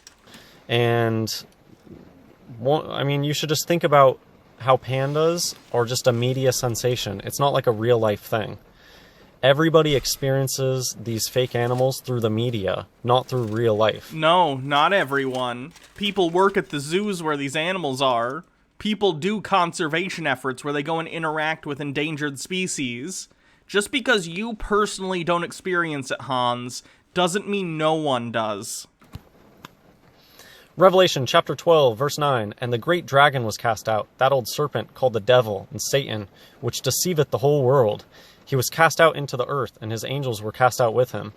So I guess the final reason why they fake animals is because they're liars, they're deceivers. Satan's a liar. Satan comes up with fake things. And Satan tries to be like God. So God created all the animals, so of course Satan wants to create his own animals. And just think of... It just ends! And just think of... And then it cut out. Now I don't know what to think about. Hans... By the way, my next sub goal was to beat Hans in terms of YouTube subscriptions. I'm within like 300, 400 subscribers of beating Hans. I'm so excited. But Hans, let me tell you something. The animals that you think are fake are not fake. Just because you haven't seen something yourself does not mean it isn't real. You need to stop believing shit like that. It's really, really unhealthy for you. Anyway. That's it for Hans for the day. Thanks, Hans. Enlightening as always. There's nothing funny about the tools of capitalism. The mightiest Quinn with 20 bits, so Satan has the same power and capacity as God? No, well, you see, Satan just pretends to invent animals, so he's not as powerful or something. Okay, what should we do next? We have Nathan Thompson doing flat earth stuff. We have a call for an uprising talking about the election. We got a QAnon person. We got Owen Benjamin talking about Einstein. We have him talking about dinosaurs not being real. We have Apollo. What do you guys want to watch? Nathan. We got a Nathan, flat earth, Nathan, not Nathan, Nathan. Ooh, getting a lot of Nathan. I think Nathan wins. We'll do some Nathan, and then we'll move on to probably QAnon. Because that looks like it's getting second place. So Nathan Thompson, flat earth extraordinaire, if you want to call it him that, used to be the owner, admin, mod, whatever, of the largest flat earth group on the internet. It had 400,000 members, a little over that. Luckily, Facebook finally deleted it a little bit ago. He has started a new one, but that was like his livelihood, was running that Facebook group and selling his merchandise. Let's see what the new one's up to. Up to 2.5 thousand members. That's quite a downgrade from the 400-something thousand he used to have. So he's been spending more time on YouTube trying to spread the idea that the flat earth is real and that actually all of us globe earthers are just ignorant pigs. And that we really need to learn the truth about reality. So let's see what he has to say. This video is entitled, Most Common Fallacies Globe Earthers Use All the Time. So let's see what he has to say, and I'll explain throughout why the examples he's using aren't actually examples of these fallacies. Most likely. Again, I haven't seen this video yet, but I assume it'll be interesting coming from Nathan. So, won't be long, covering about 15, maybe more fallacies that globe earthers use constantly because they don't have any empirical observation or scientific evidence to support the heliocentric model. Again, I feel silly pointing this out, but Nathan, we have pictures from outer space, and no, they're not all photoshopped and not all faked. They might be composite images, but that doesn't make them fake. Thank you, Tucker White, with 20 bits. How many of those 400,000 Facebook members were just trolls like you? I have no idea. That's a good question. I really don't know. I didn't spend a lot of time on that Facebook group. The first one I want to cover is called a fallacy. Now, just because something's a fallacy doesn't make it not true. And I want to... So, this entire video is pointless then? Cool. I cover that while I go through some of these, that just because it's a fallacy doesn't make it not true, but it's a fallacy and it's also not true. Basically, what I think he's trying to say is your argument can be fallacious, but that doesn't mean the greater point that you are trying to make is automatically untrue just because you made a bad argument, which is true. Like, if I make a bad argument about the Earth being round, for instance, that doesn't mean the Earth being round is automatically untrue. It just means I'm doing a bad job making an argument in favor of it, which it happens, considering I'm not a scientist. I'm not anyone who has an authority on these things. I just try and do my best to explain why the things flat earthers say are fallacious, and why their premises themselves are untrue, not just that they're being fallacious in their arguments.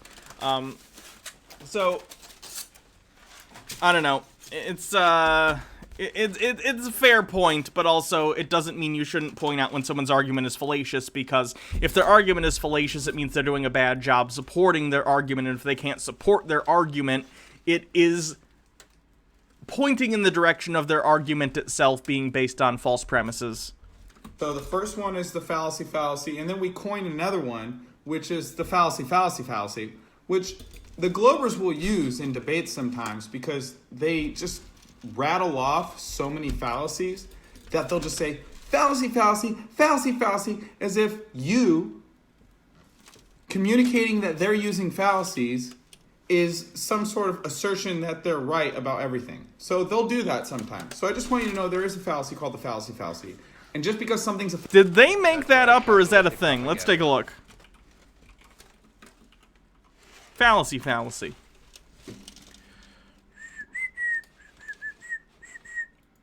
Argument from fallacy is a formal fallacy of analyzing an argument and inferring that since it contains a fallacy, conclusion must be false. Okay, so it's just called the argument from fallacy, more typically. Interesting.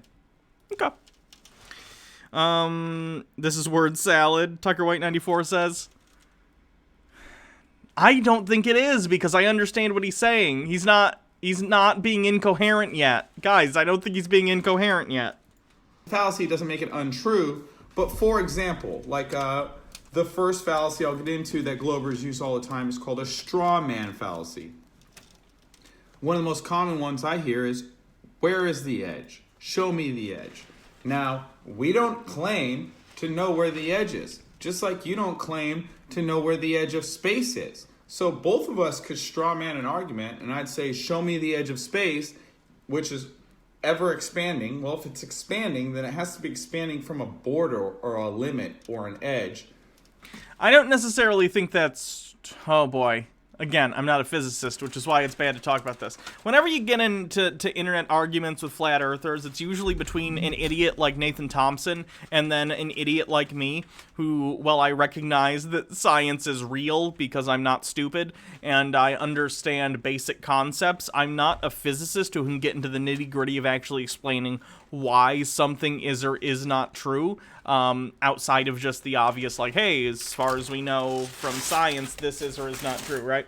From what I understand, in terms of the expansion, it's not completely accurate to say that it's expanding into something, considering the thing that is expanding itself is space-time. I don't know what that means. I cannot explain to you what that means, but nonetheless, that's how it's been explained to me in the past. So I don't necessarily think what Nathan is saying here is true. So, show me that edge. They can't do it. So we could both straw man an argument there. Also, I don't think that argument relates to flat Earth, considering you're claiming that the cosmology of the universe is as such that the Earth is a flat plane. So the answer, if I say, where's the edge? That's not a fallacy necessarily. It's not necessarily a straw man. It's me asking a genuine question about the model that you are proposing about the shape of the Earth. And then if your reaction to that is, oh, we don't necessarily think there is an edge, we think it goes on forever, I think that's an unfounded answer without, like, evidence to back it up. But nonetheless, at least it's an answer to the question. Asking questions you don't like the way they're phrased isn't necessarily a fallacy. With 20 bits, Antipodian Squid. Hot take, that's not at all hot. When discussing the shape of the Earth, the edge of the universe is irrelevant. Agree. I agree. Nonetheless, it's going to come up when you're talking to these people. Straw man fallacy, that argument goes both ways. Second one is an ad hom fallacy. They use this all the time. Trust me. Trust me. It's where you attack the person making the argument. You don't actually attack the argument. This happens a lot when we're talking about flat Earth people. I try to stay away from it, at least to an extent. I do these videos for entertainment, not necessarily educational purposes. Just because if you're watching this stream or watching this video on YouTube, I assume that you already understand that people like Nathan Thompson are wrong, and that we understand that the Earth is round, that it is not flat, and that we've been to space, stuff like that. So this is more for entertainment purposes, kind of peeking in on people like this and seeing why they believe the things they do and what they're saying about the things they believe. So occasionally it'll slip into making fun of Nathan, but that's not an ad hom, right? You can point out things about someone that you're talking about that are negative about them as an individual. Like, I can talk about the fact that, you know, Nathan Thompson got arrested for harassing children at a school playground, and that has nothing to do with whether or not the Earth is flat or not. It's just an interesting thing to know about the guy we're talking about. A real thing that happened, by the way, if this is your first Tinfoil Tuesday. He went up to kids on a playground at school, and it was like, hey guys, come and get flyers from me. Do you know the Earth is, you know, the school's lying to you? Do you know? And he got arrested. He's kind of crazy. But again, none of that, and as much as it might speak to the character of Nathan Thompson as a wackadoo, it doesn't mean his argument is inherently wrong. His argument is wrong for entirely separate reasons. So you say, oh, Nathan, what you're saying is stupid Memory Leak, thank you for subscribing with a 4-month streak. because you get arrested for yelling at kids. Or, Nathan, you're homeless and you live in your car, so what you're saying is not true. No. Those are interesting things to know about you, Nathan, but you are wrong for entirely different reasons that are divorced from the material facts about your life. Although they are interesting facts. Or, Nathan, you're a mooch and you live off flat earthers, so what you're saying isn't true. So those are called ad hominem attacks. Of course, by the way, if you have flat Earth on your bingo card, knock that one off. Do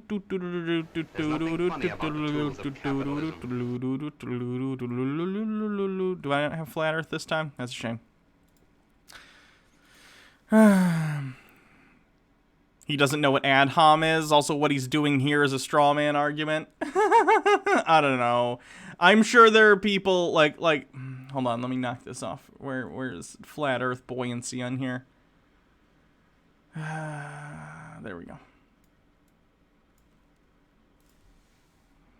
I've definitely seen people, because I watch a lot of people who like debunk flat Earth stuff for fun, and a lot of them, who I'm not going to name here because what would the point be?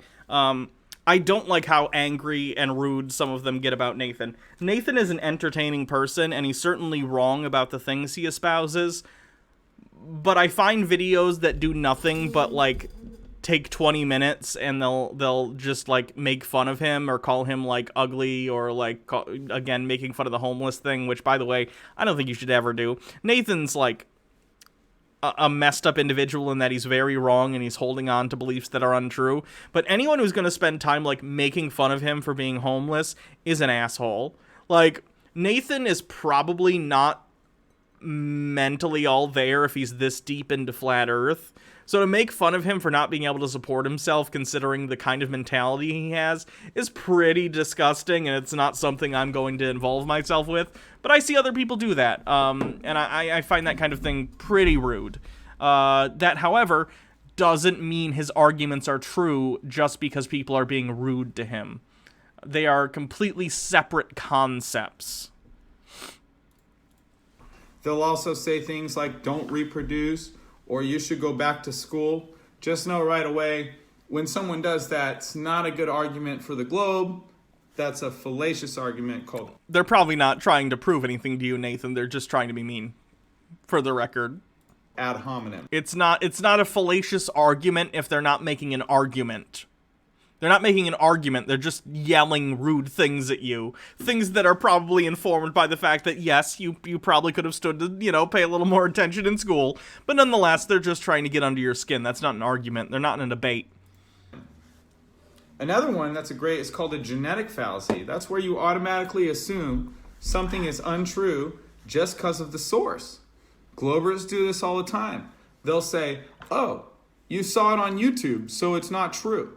Flat Earthers do the same thing, though, except they'll do it in a stupider direction. For instance, they'll say things like, oh, where do you get that info from? NASA? They assume places like NASA or actual scientists are inherently in on some sort of conspiracy, so they take expert opinions, research that's been done by actual PhDs in their field of expertise talking about space, and they will disregard them specifically because they come from organizations like NASA or from someone who's actually gone to school to learn the truth of how the world works.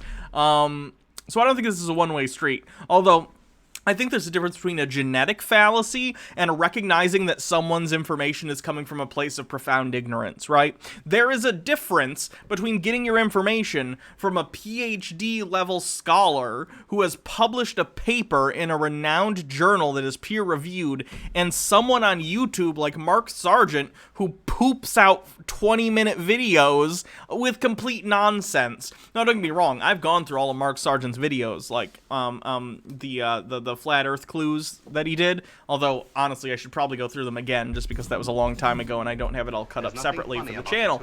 But nonetheless, like, it's not fallacious, I don't think, to recognize the difference in scrutiny being put towards someone on YouTube with absolutely no education on a subject and someone who's an expert in a field applying their expertise to a topic, right?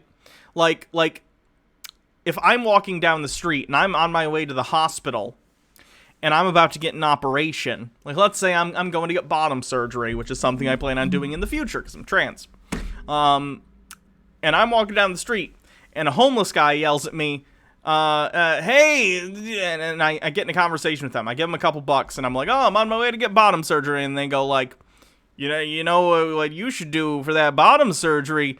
The aliens that come and talk to me every night, you should just stay here with me, and then they'll change your DNA, so you don't even need bottom surgery. You'll just grow a vagoo. It wouldn't be fallacious of me to recognize that the doctor who's gone to medical school to perform surgery on me probably knows a better way to do it than the homeless guy sitting in the gutter talking about aliens, right?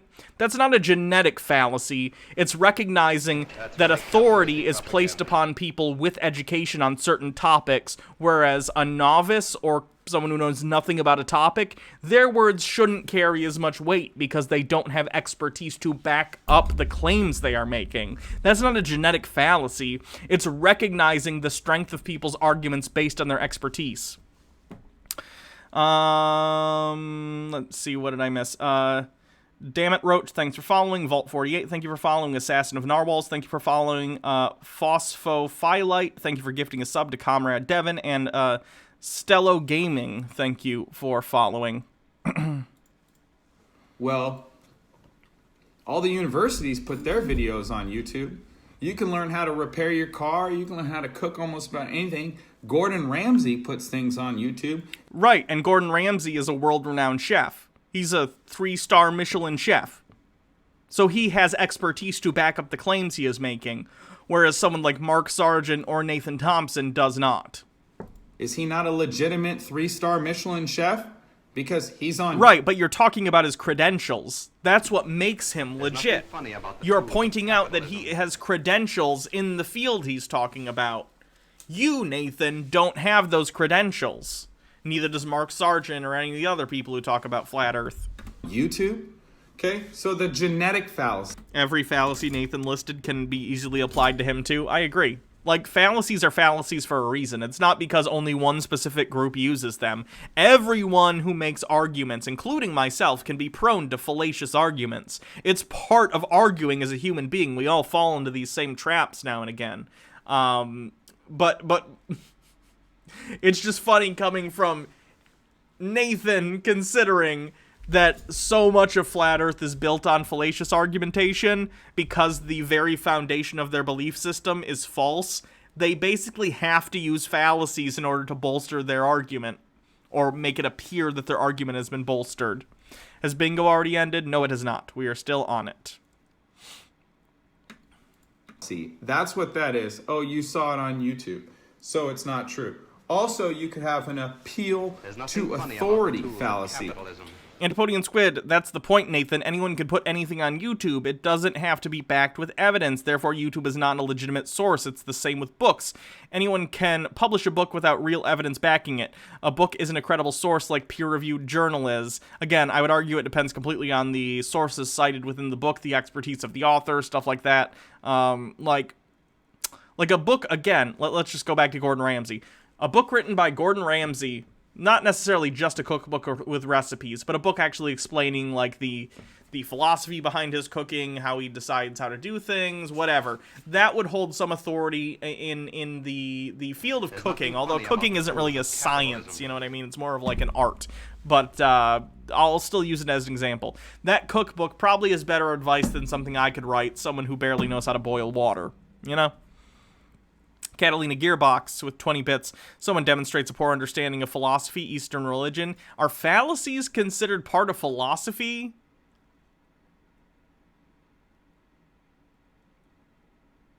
Probably. Argumentation is, I guess, probably part of... Okay, fine. I'll count that.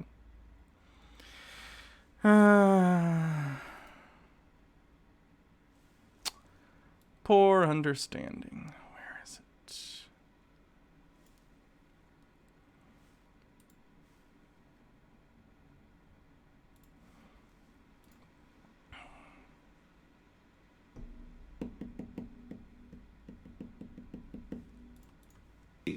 Thanks for the thumbs up, guys. I appreciate it. More importantly, Yes, I understand culinary science is a thing, guys, and I know chemistry is involved, but you know what I mean when I say cooking. You know what I mean, god damn it. Stop being fucking pedantic. we need to share the video because that's how we change things, is getting the information out there. So if you're enjoying it, you like it, share the video. That's what's most important. We have an appeal to authority fallacy, which is, oh, well, my cousin is a pilot, so the Earth is a globe. That's not an appeal to authority, that's just an anecdote. An appeal to authority would be like... An appeal to authority would be saying, the king has proclaimed the earth is round, therefore it's round. That's an appeal to authority. They're an authority, therefore they must be right. I think Nathan's probably going to apply this incorrectly to experts and say, like, well, round earthers just always defer to scientists and NASA. Correct, but it's not because they're an authority. It's because they literally are experts in their field and study for years and years and years, and every day apply that study to the study of space and the Earth, right? It's not that just because they are an authority, it's because they are experts in their field. It's because they study and cite their research that you can go and look up yourself, and you, in fact, could go and study and become one yourself. It's not about a title of authority, it's about expertise, and these things are different. That's very important. There's nothing funny about the tools of The Shadow Witch, capitalism. thank you for subscribing with a 2-month streak at Antipodian Squid with 20 bits. A great example of an appeal to authority is we don't need to fear COVID-19, President Trump said so. Yeah.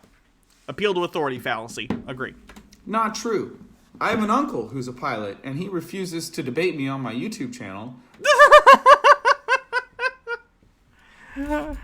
Hey, Carl, how's your nephew doing? Oh, God. Oh, God. He has a YouTube channel where he just talks about the Earth being flat, and he wants to debate me. Ah! Because the Earth is not a globe, and pilots are trained on what's called the Target Generation Facility. He got fact-checked on this, by the way, relatively recently. God, I need to go find the video where he got fact-checked on this. I forget who did it. But basically, someone called up the facility who has this thing and talked about this because he thinks that this Target Generation Facility has, like, a flight simulator that's, like, a flat Earth simulator. And someone called this facility and asked about this, and they were like, wait, what? No, what is he talking about? God, I gotta find the source on that. It's the flat Earth simulation and non-rotating Earth that negates a gravity vector that they train all pilots and air traffic controllers on. So, don't talk to me about your pilots. No, all pilots in the world, or even in the US, are not sent to this facility to train on this simulator. I don't know where he gets this idea. It's complete bullshit, in case you need to know. Don't talk to me about your appeal to authority fallacy. Have you tested anything yourself, Globehead? The answer is no. A red herring. So, a red herring will seem plausible or reasonable, but it's ultimately irrelevant. So, they do this all the time. Red herring argument could be, for example, explain to me plate tectonics. Or explain to me, what's the other one I had the example of? Global warming. Those could be examples of red herring arguments where, you go, red herring. Well, global warming is legitimate. Why don't we talk about it?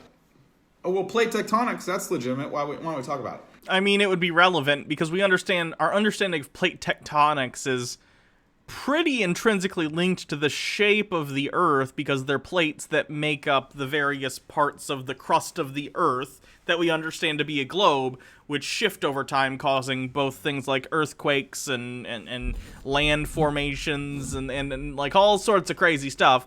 And also it leads to, over time, the shift of like land masses when we had, a long time ago Pangea, and things continue to move just very slowly over a geological time period. Like, this is relevant to the conversation, Nathan. If you believe the Earth goes on forever as an infinite plane, and the area we call the Earth is just, basically that top-down projection, that's the UN map that you guys always go to, and that we're surrounded by an ice wall, how does plate tectonics work if the Earth goes on forever? Are there just more plates? Do you not believe plate tectonics exist? If plate tectonics don't exist, then where do earthquakes come from? Why do we know that the land masses have shifted over long periods of time? These are questions that are relevant to your model, and if you can't answer them, it means you don't have a model, which you don't.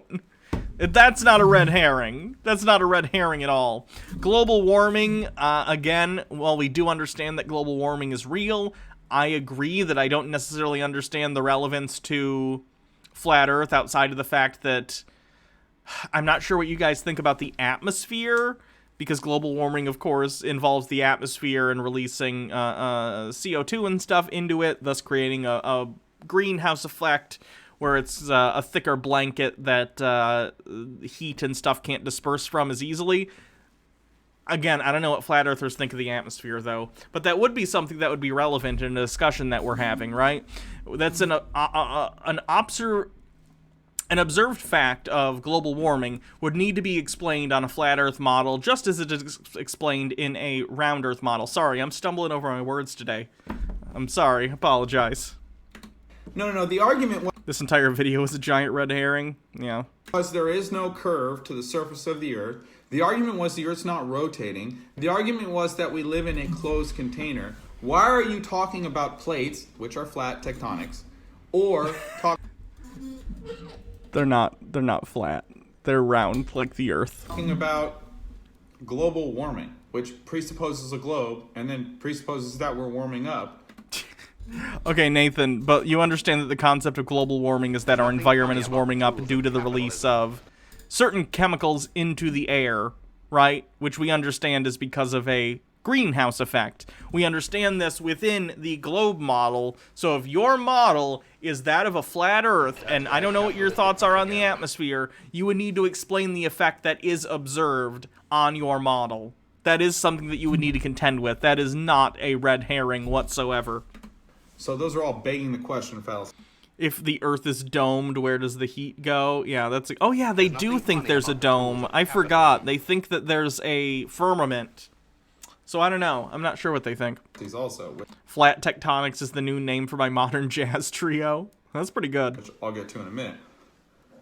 Next, you could have an appeal to emotion fallacy.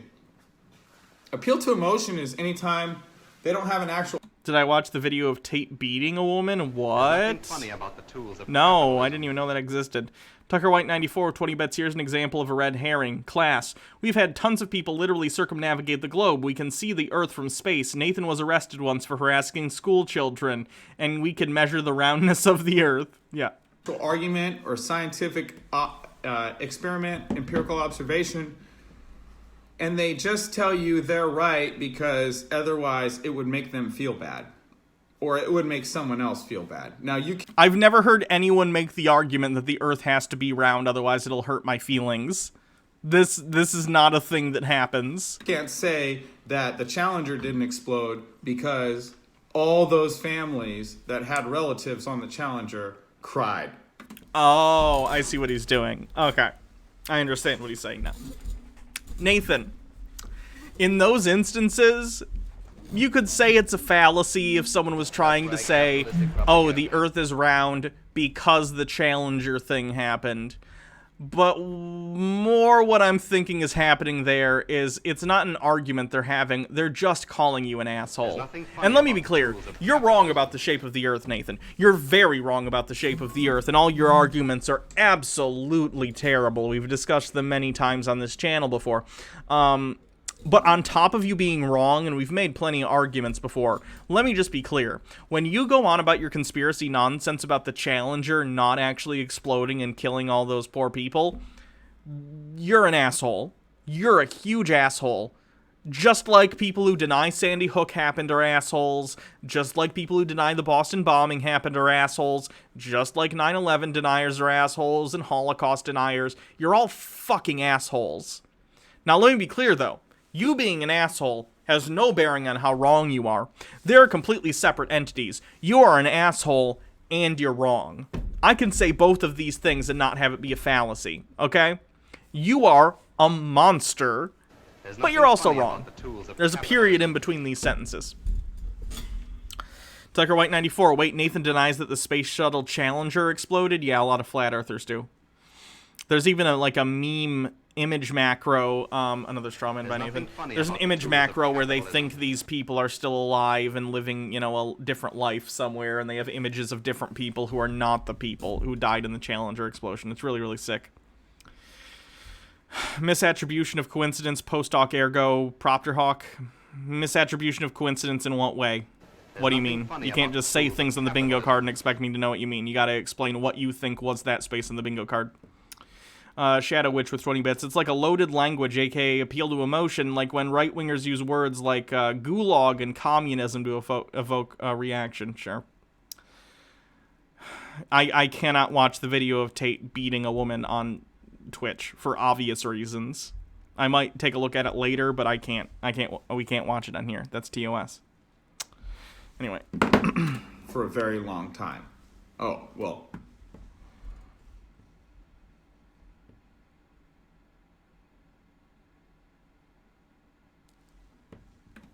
If they cried for a very long time, well, then I guess it really happened how they say it did. Don Hill said, when are you getting on Facebook channel? In like 25 days. So, yep. Next one. This is a big one with the Globers, guys. Appeal to popularity or a bandwagon Just a plank. Thanks for following. fallacy. So, we've known for hundreds of years the Earth is a globe, so it must be a globe. No, that's not the argument, Nathan. It's not just because a lot of people believe it. It's because it strains credulity to say that the claim has been that the Earth is round for And not hundreds of years, Nathan. You got that wrong. It's thousands of years. And that no one has come forward and effectively disproven that claim. Because there are plenty of experiments and observations that show the Earth is round, right? I'm sure you've heard of the old observation experiment that was done, I think it was in ancient Greece, where they had the wells in the two towns, and they, by virtue of figuring out when the sun was directly above one well, so they could see entirely to the bottom, and the other well, they could determine, like, the circumference of the Earth, and they were relatively close considering the rudimentary nature of the experiment. Not only that experiment, but the hundreds and hundreds of different experiments that have come since, and not to mention, once again, we've been into space, and we have photos from space, we have video from space, we have live streams from space right now, Nathan, that you can go and look at 24 hours a day, okay? It's not about everyone already believing a thing, therefore you should believe it. Nathan, you know, for instance, I'm non-religious, okay? It's not like saying, oh, the largest religious group on the planet are Christians, therefore Christianity is true. Not the same thing. What I am saying when we're talking about stuff like the shape of the Earth is, it's been already experimentally proven, and so far, no one has come forward and effectively disproved that. So, until such a time as someone does, it makes sense to understand that in this case, that's probably the truth. If you can disprove it, Nathan, go for it, but you've tried many times and you've never effectively been able to, so. No. Appeal to popularity is something like Justin Bieber is good because Baby was once the most watched video on YouTube. Sure, that would be an example. It's a bandwagon. Or my dad, guys. The first time I told my parents the Earth was flat, my dad used a bandwagon fallacy. First, he said, well, Nathan, look at Google Maps. You're wrong. And then second, he said, Nathan, take a poll of everyone. Classic bandwagon fallacy. Well, if everyone says the Earth's a globe, then it's a globe. No, sir. No, not 25 years. If I said 25 years, I meant 25 days. It's going to feel like 25 years. I miss you guys. What else we got here? Begging the question fallacy. They do this all the time. Now, the number one begging the question fallacy I hear that flat earthers struggle with is, if the Earth is flat, explain the southern star rotation. You're begging the question there, okay? You're assuming that the south has a different star rotation than the north, but if you... Because it does. Because it does? Because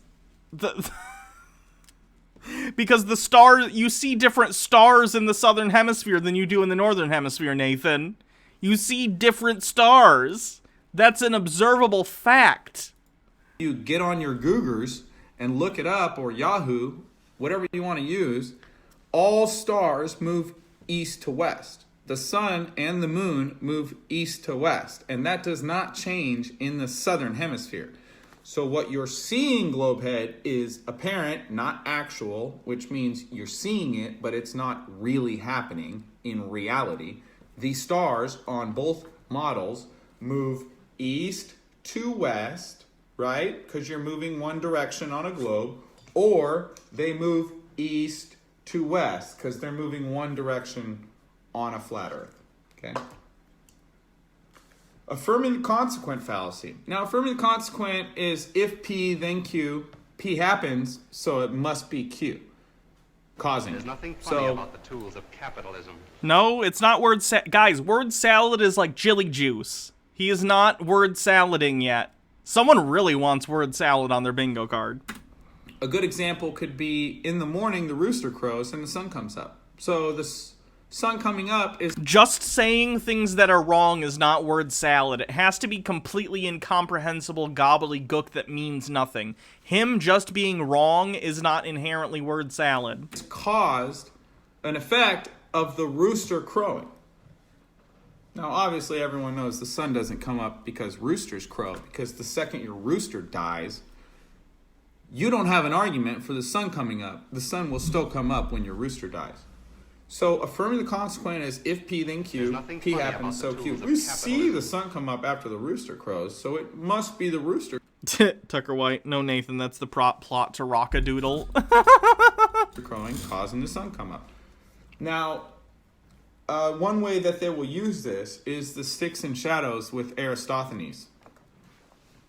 They'll say, well, if we live on a ball and the sun is parallel sun rays 93 million miles away from the earth, then we would have different shadows at different longitudes.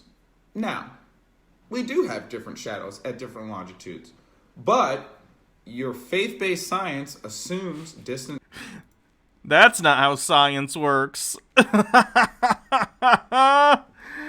Where is that's not how science? There we go. Mark off that's not how science works. Your faith-based science. That's not how that works. Sun assumes parallel sun rays, so you cannot use.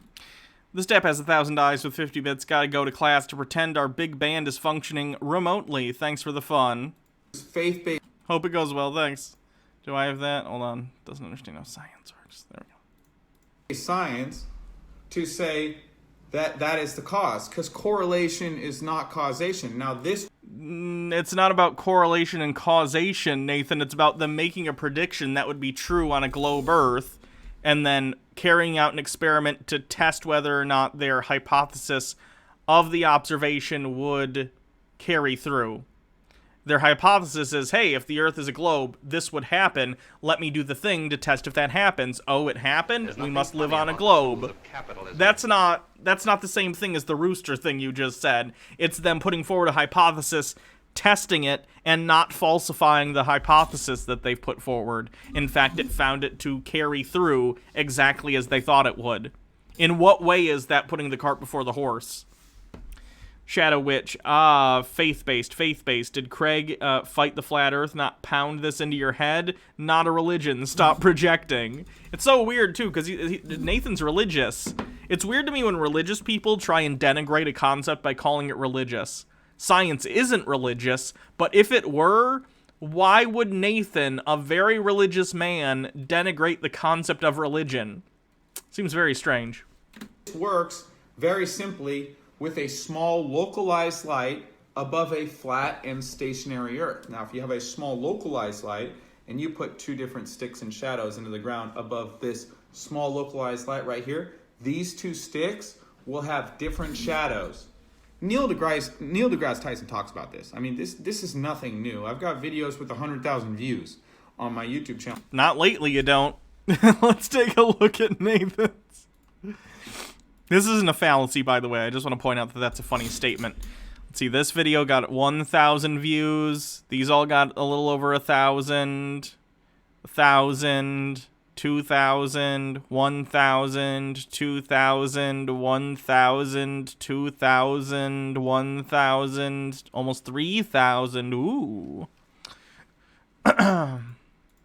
Talking about this. So if you don't know about it, it's called affirming the consequent fallacy. Now you know. Also, personal incredulity. The number one I hear for personal incredulity, guys, is, why would they lie to me?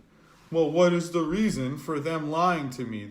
Why would they steal $52 million a day and put me into a false reality, a fake paradigm, a matrix that says I evolved from monkeys and the universe came from nothing and there is no God and you're an infinitesimal, insignificant speck of dust.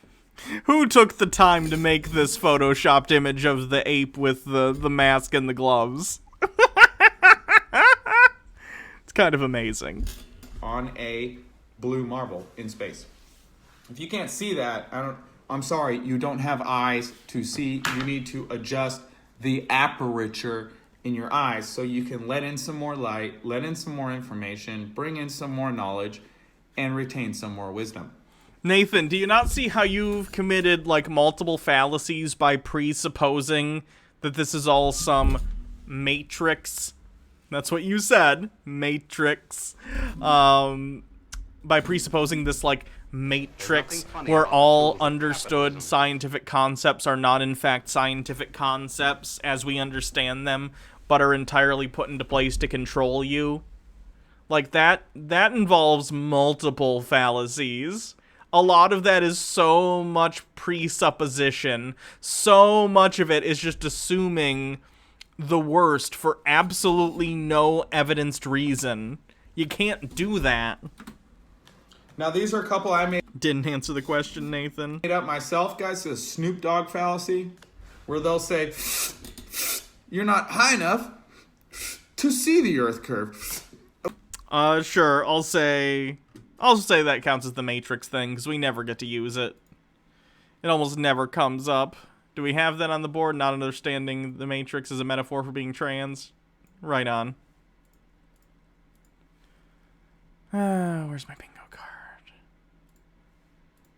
Okay, no, Snoop, okay? You don't have to get high to do science or observe the Earth curve. We've been It makes it funner, though. Fun fact. hearing since we were in 3rd grade, boats disappear over the Earth curve from the beach.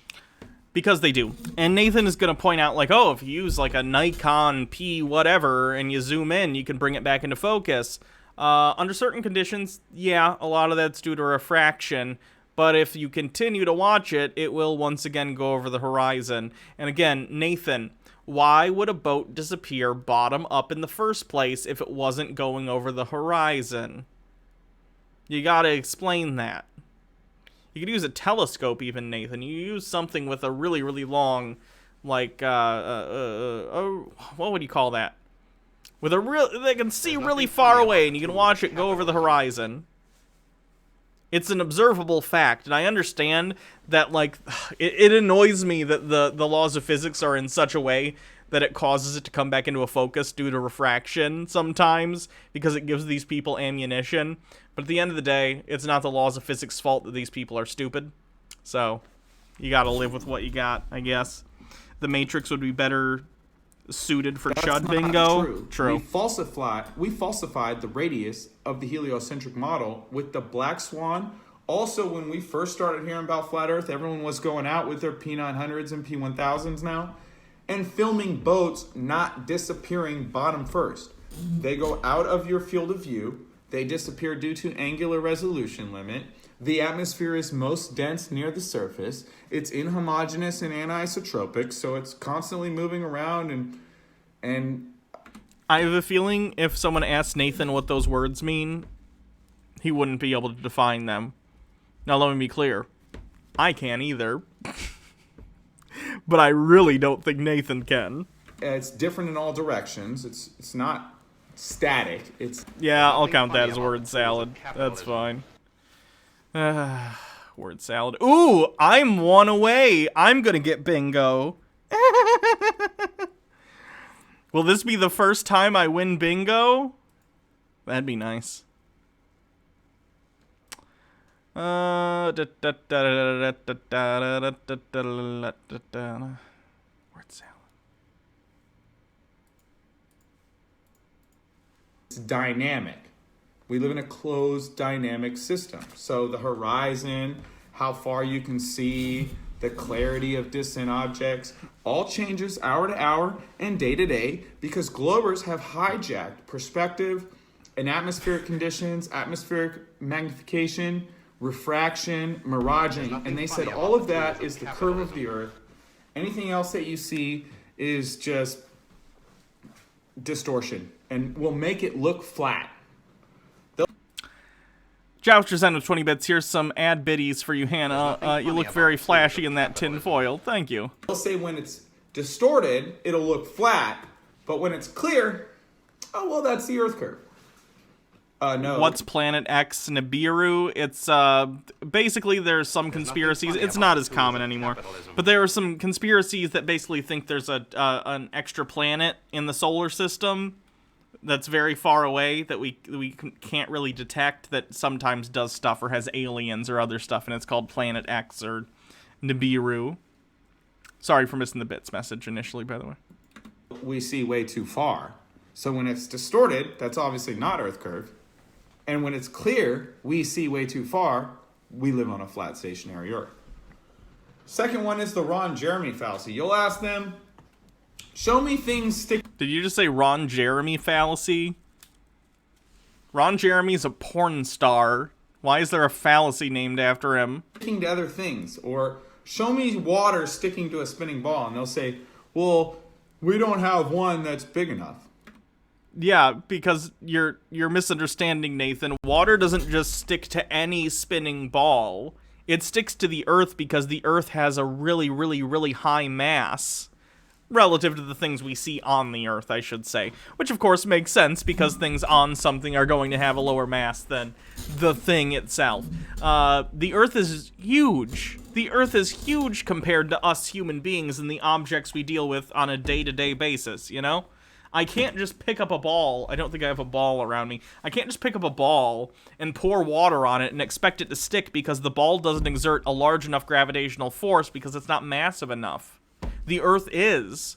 If you want to see a ball holding water to it, go out to a lake. Go out to the ocean. You're standing on one. Like, I cannot stress enough, Nathan. You are on a planet that, through observation, you can prove that gravity exists because it's a force that's being exerted on all of us all the time, and it's not density, Nathan, no matter how often you claim it's density, because density is not a vector. Density and buoyancy, rather, I should say buoyancy is not a vector, right?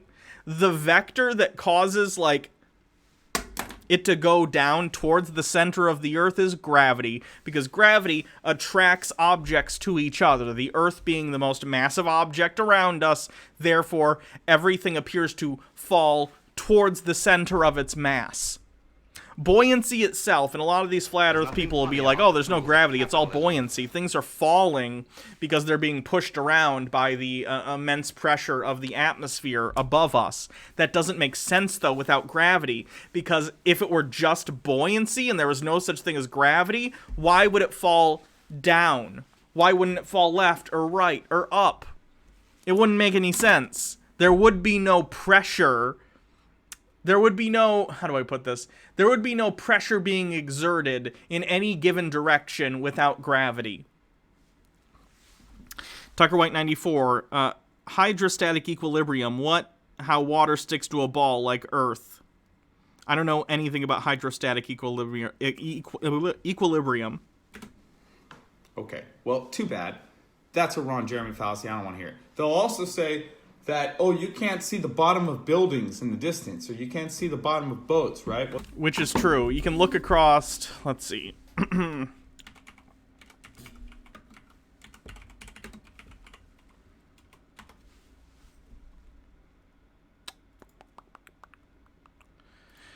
Okay, so let's say you look at Chicago across Lake Michigan, right?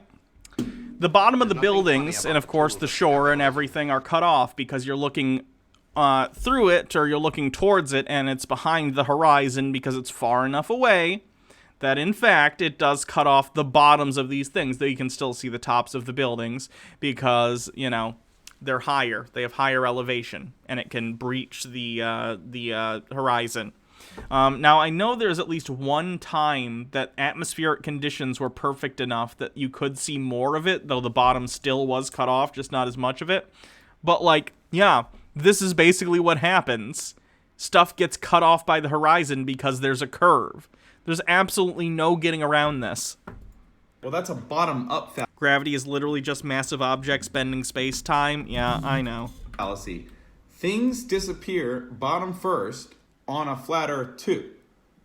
They will not disappear sideways. They don't disappear top down. On a flat Earth, because the atmosphere is most dense near the surface, also, lines of perspective, guys, are converging to your eyes. So the surface of... But that's not what happens when we're talking about lines of convergence. Think about train tracks and how they get further away. Let's say you're standing on the middle of a train track, which you shouldn't do. That's unsafe. But let's say you're standing in the middle of a train track and you look, and it's like a very, very straight away. It's a straightaway, so you can keep going.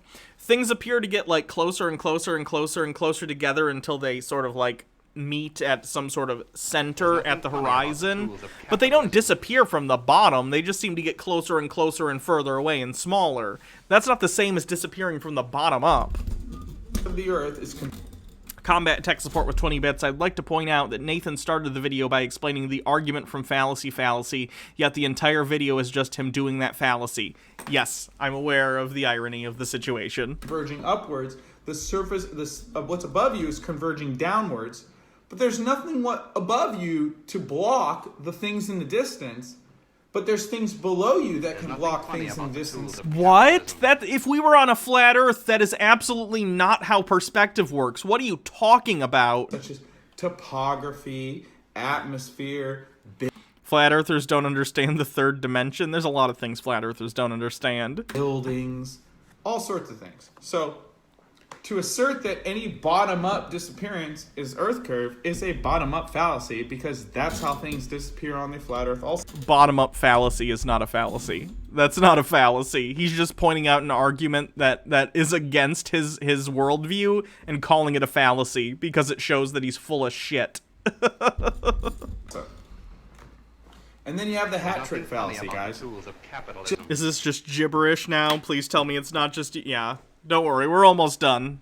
Just thought a little under 3 minutes left. This one probably today or yesterday because I'm getting ready for a debate with R and Raw tomorrow night on Modern Day Debate. Oh God! Please be there in the chat, light it up. Love to see tons of support. But hat trick fallacy is show me your model. Okay, now everyone knows a hat trick's when you we got word salad. You get 3 games and 3 points or 3 goals in a hockey game. Hat trick fallacy is when you get 3 fallacies all wrapped into one argument. You have the straw man. We never claimed to have a model, so don't ask me for a model. 2, we have a begging. That's an interesting. Don't ask me for a model. We don't even have one. That's an admission that you don't know what you're talking about. Do you realize that? 74 Quinn 74. I have to see Aaron Raw debate. Nathan, it already happened. This video's from 4 days ago, so it probably exists out on Modern Day Debates. Though, frankly, I don't think you should support Modern Day Debates. They're terrible. But, you know, I can't control what you do. Do what you want. Question fallacy. You assume we have a model. Never claim to have a model. Then you ask us for a model. Begging the question fallacy. The third one is a reification fallacy. You think concepts are real, and you try and attribute physical proof or physical properties to concepts. Now, any model you could produce, be it physical or software or whatever, is going to be a concept. It's not an empirical observation, and it's not a scientific experiment. So why are you not asking... Why are Modern Day Debates terrible? I did a debate a while back, which I really shouldn't have, because I'm aware of how bad they are. But their community is one of the most toxic communities, like, on the internet, I'm telling you. And I went on to do a debate about abortion, and it had nothing to do with trans issues. Nonetheless, the chat was nothing but transphobia and ad hom attacks at the way I look. And their policy is basically, we're not gonna take that stuff down. Mods were in on it. Like, mods were literally making fun of the way I looked, and it was just like their policy that they don't do anything about that. Why would I participate in debates on a channel that's gonna let people treat, you know, the debaters like that? It's ridiculous. There's nothing funny about the tools Shadow Witch with 20 bits. I watched the review with Raw and Team. I used to like MDD, but James just sucks as a mod. Yeah, he's awful. Dr. Gamble with 20 bits. So this video is just him being butthurt over his debate with Aaron Raw. No. He hadn't done the debate yet when this video came out.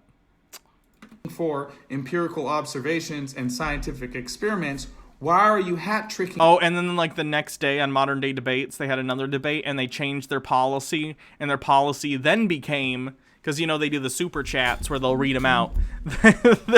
It was the most ridiculous policy, and their policy became, okay, guys, if you have insulting things to say about our debaters, we're not going to read them on super chats unless you give us a minimum of $5. So they just weaponized people's disdain for some of the commenters into making more money by charging them more to read them out loud. It was real bad. Fallacy with a model. So, I'll see you guys tomorrow night for my debate with R and Raw. Hope you enjoyed that video. If you did, like, share. And please go subscribe to my YouTube channel, Nathan Thompson. And I'll be on Modern Day Debate tomorrow night. And if you have any questions or you need to order Flat Earth Fly. Also, I don't like modern day debates for a number of reasons. They had on 9/11 they had a debate set up between, you know, a reasonable person and then the debate and a 9/11 truther, and the debate was like, was 9/11 an inside job? Like, I swear they're like 6 months away from just having a Holocaust denier on and then trying to have them have a debate about that. And they platform flat earthers and stuff, and I just find that so gross. So yeah, I'm not a fan. I'm really, really not a fan of modern day debates. Flyers, you can hit me up at feflyers.com or flatearthflyers@gmail.com. We've got 2 flyers currently, science right here and biblical right here. So if you need these, let me know, flatearthflyers@gmail.com or go to feflyers.com. And if you're just tuning in, go back to the very beginning because we crushed about 15 to 20 fallacies Globers use all the time. You're going to want to know these fallacies. You're going to want to be able to point them out because fallacies make meaningful discussion impossible. So if you want to have a meaning... Hoo boy, Nathan. That's all I got to say. Hoo boy. So that's Nathan Thompson for the day. Moving on. Let's do Owen Benjamin. Owen Benjamin is a crazy guy. He was an actor and comedian, and he got banned off YouTube, I think, at some point, for, I think, race realism stuff. I'm not entirely positive. He's pretty crazy, though. Here he is talking about how he thinks dinosaurs are fake. So. It was a different time, man. You're banned for life. Don't talk to me like that. It was a different time, man. Shut up. Thank you, Walt Disney. Oh, I know. Meth Treehouse. I know, and that's why when I question, you know, the shape of the Earth and stuff like that, and people are like, "You're science." Okay, you know how dinosaurs don't really exist? They never existed. They were invented by the Royal Society in 1841. Fact. No one had ever found. Untrue. They were named by the Royal Society in that year. But no, they did not invent dinosaurs. They just named them dinosaurs at that point. Any dinosaur bones, and they still haven't. All dinosaur bones are replicas made by chicken bones from China. True story. Wow, they got some big old chickens in China. I didn't know about that. And you know why you can't use real dinosaur bones? Because they claim that they're still radioactive because of the asteroid 66 million years ago. No. Fossils are very, very lightly radioactive, and it's not because of an asteroid. It's because, let's take a look at why. I'm not sure why, but it's definitely not because of the asteroid. Why are fossils radioactive? The reason dinosaur fossils can be radioactive is because they come from the ground, and radioactive elements are a common component of soil and rock formation all over the Earth. In fact, 50 to 80% of heat warming the Earth's core is created by the decay of radioactive elements. So we can't even get why they're radioactive correct. Good job. Okay? So now that you realize that dinosaurs are already an absurd farce. Absurd, guys. When you look into the bone wars and how many of them have been proven false, there is not one single skeleton of a dinosaur that exists in the world. None. You can right now be like, oh, well. That's untrue. I don't think there's any. Oh boy, it's hard to find complete skeletons. But what they do is they find like a T-Rex skull top, and then they'll find the bottom of a different T-Rex, and then maybe they'll find some ribs of a different T-Rex, and then they're able to put these things together into what is a full T-Rex, basically. Like, imagine if someone... How do I put this? Imagine if human beings went extinct tomorrow, and no human beings existed, and it's millions of years from now, and there's an intelligent race of land squids that have come, and they're trying to figure out what human beings looked like. Let's say they take my skull and Jake's spine and Sarah's arm, and Baja Blast's pelvis, you know what I mean? You get a bunch of pieces from a bunch of different humans, because even though there's some variance between humans, I mean, humans all have basically the same skeletal structure, you know? And you'd be able to cobble together, okay, this is roughly what a human looked like based on the bones that we found. That's not an unreasonable thing to do, right? You work with what you have, and what we have are fossils, and fossils, while it's lucky that we have any at all, are a relatively rare thing. It's tough for bones to turn into fossils. It requires very specific environment. It requires very specific circumstances. And the fact that we have any at all is a minor miracle. But nonetheless, we do take the fossils that we have, and people who are very intelligent, people who spend their entire lives studying these things, then take their knowledge and apply it to studying these bones and understanding how they're going to connect together. That's not an unreasonable thing. The bones! The bones! Yes, it is the bones. Where are my the bones glasses? Even though this isn't really the context for the bones, typically. Where are my the bones? Where did they go? Here they are. I'll have to double glasses it up. The bones! The bones. The bones. My uncle found them, but no. Antipodian and Squid, have we had anything that would count as expert gives opinion on something outside their field of expertise? No, I don't think we've had any experts on this episode. Oh no. None.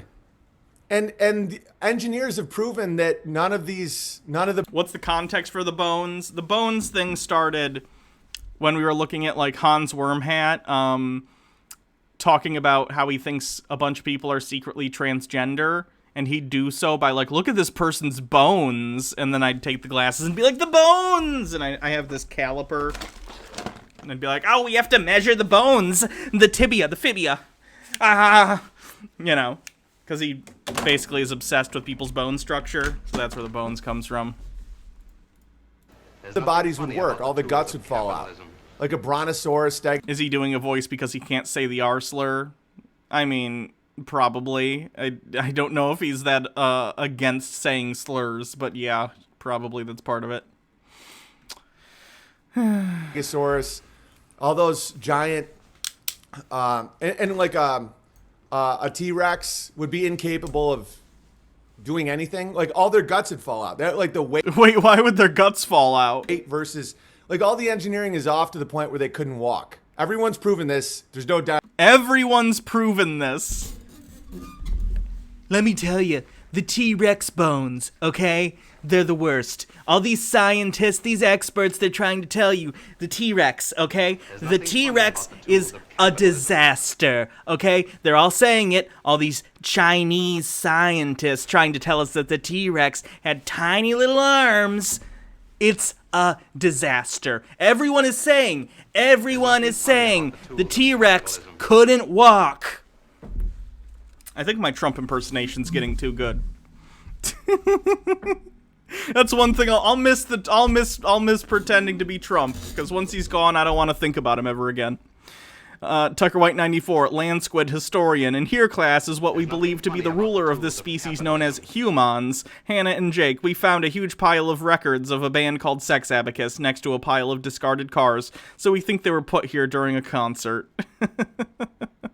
Someone forgets correlation isn't causation. In what way? What was that? What did he forget was correlate? What was correlation isn't causation here? Dinos. So now that you know that there's no dinos and it's the most expensive comedy troupe in history, how funny is it that now dinosaur museums are making them fuck in public? That's one museum in Spain, although it is interesting. There is a museum in Spain that shows 2 T-Rex skeletons having sex. Why wouldn't they? Why wouldn't they? Sure. Procreation is part of life. It makes sense to explore that in a museum. That's fine. Also, it's a little funny. Let's be real. We're all humans here. We find there are like 3 things human beings consistently find funny. Slapstick, farts, sex. These are 3 things that are universally funny to human beings, And it makes sense to do that in an educational context to get people to be like, they have what? We should go to the museum. It's fine.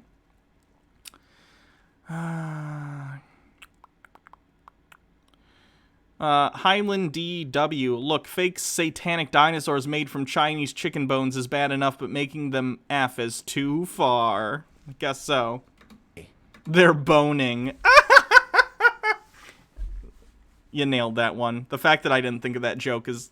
It just proves I have no business being on the internet at all. Atmosphere was different, says guy who just got banned for life. This is my favorite thing about Owen Benjamin. Is anytime anyone brings up a reasonable criticism or explanation for what he's saying, he bans them immediately. It's so funny. It's so fitting that he ended up getting banned from YouTube himself. Andrew Dickerson, with some bits. I mean, have you looked at the size of these fake T-Rex arms? They're like 3 feet long. That's not very short at all. My arms are 3 feet long and they look perfectly normal.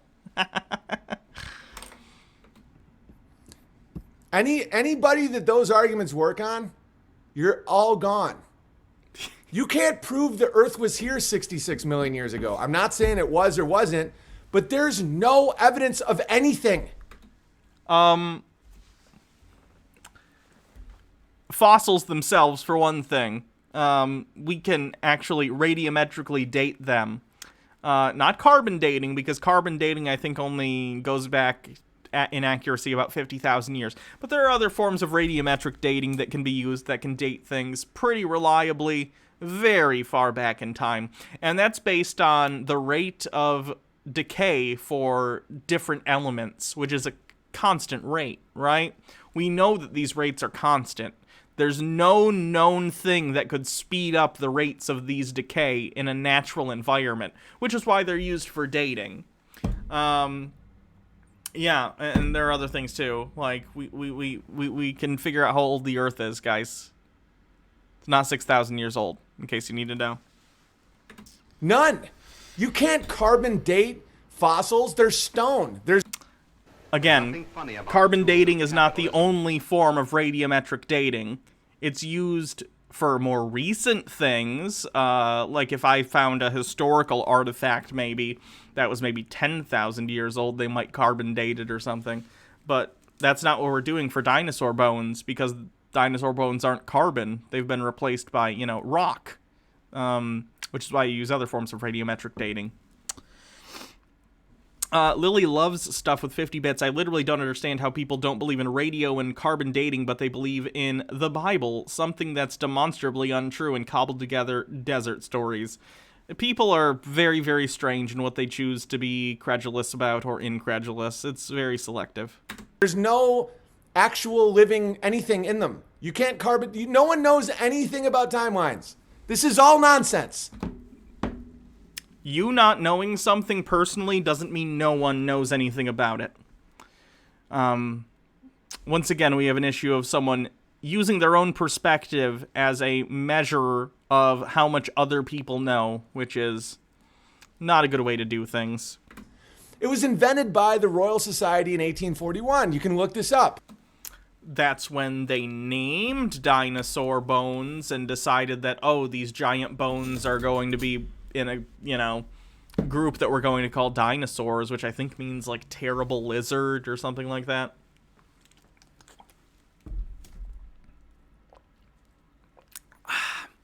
But dinosaur bones have been found long before that. Some people even think that's where, like, dragon myths come from, or myths of other large beasts, because at some point throughout history, before people, classified these things as dinosaurs and had the knowledge to be able to put these things together, they just found, these giant bones and assumed it was, monsters, assumed it was a cyclops, assumed it was a dragon, they'd come up with all sorts of different things. What did I miss? Heard a noise. Catharsis OG, thanks for following.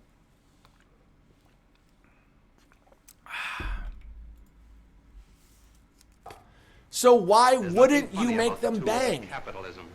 If you Cyclops stories come from finding mammoth bones. Yeah, I've heard of that, because the basically the holes the trunk come through once everything's rotted away and it's just bone, or if it's fossil, then it just leaves like one socket that sort of looks like an eye socket. So yeah, I've heard of that. I learned that from zoo books. Remember zoo books? I had one on elephants, and they had a section about mammoths, and they mentioned that. You've already like done these, because the thing about wizards is they get bored. As someone who plays a wizard in D&D, can confirm. T-Rex skeletons having sex. Oh yeah, this is in public museums. Why wouldn't you? Like if you've... Owen Benjamin thinks magic is real. Did I not mention that? He thinks magic is a real thing. Just committed these frauds, and people buy it. You know, people are like...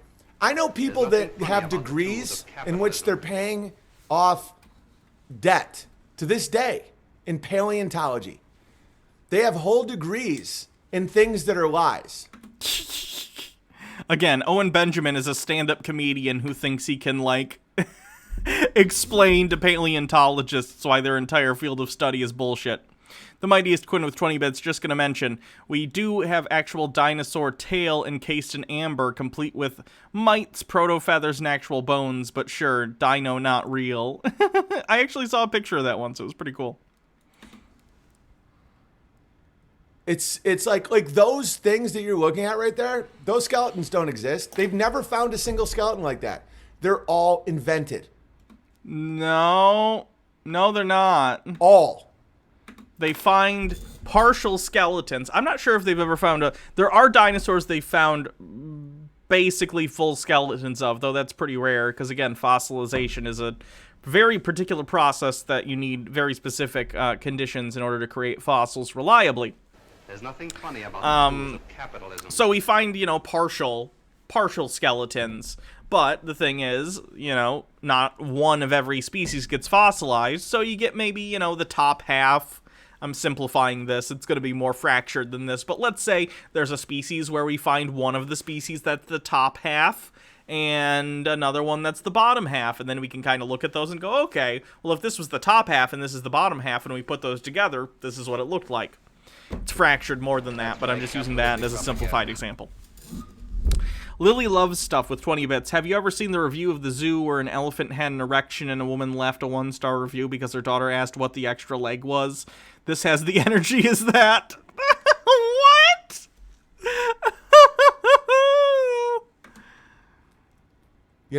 It's insane. Was there... Does the mom think that the zookeepers have control over whether or not the animals have erections? Because they don't. Giant beasts that used to exist that don't exist? Yeah, I think there was dragons. I think that there was... Wizards and dragons? Yes. Dinosaurs? No thanks. I'll stick with wizards and dragons. Giants. I think that there was all kinds of shit, not dinosaurs. And their timeline was created just to push.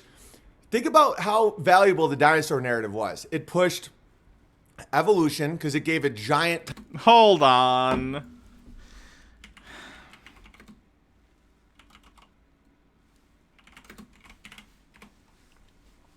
$1841.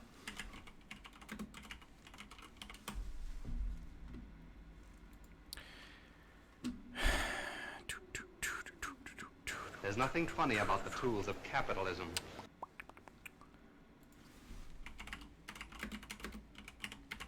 So they named dinosaurs in 1841, and On the Origin of Species wasn't published until 1859. That was very forward thinking of them to come up with dinosaurs as an excuse to somehow convince people evolution is true. Over a decade before evolution is even a concept that has been published about. Frustrating.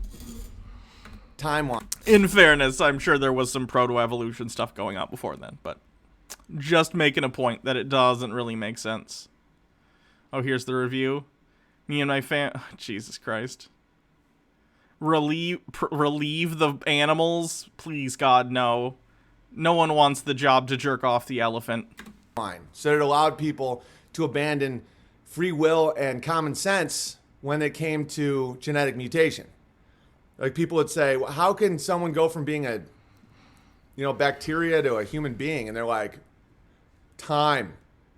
Yeah. Yep. Time, mutation, adaptation, different pressures being put on the survival of the species. Maybe read a book. That would probably help you understand it.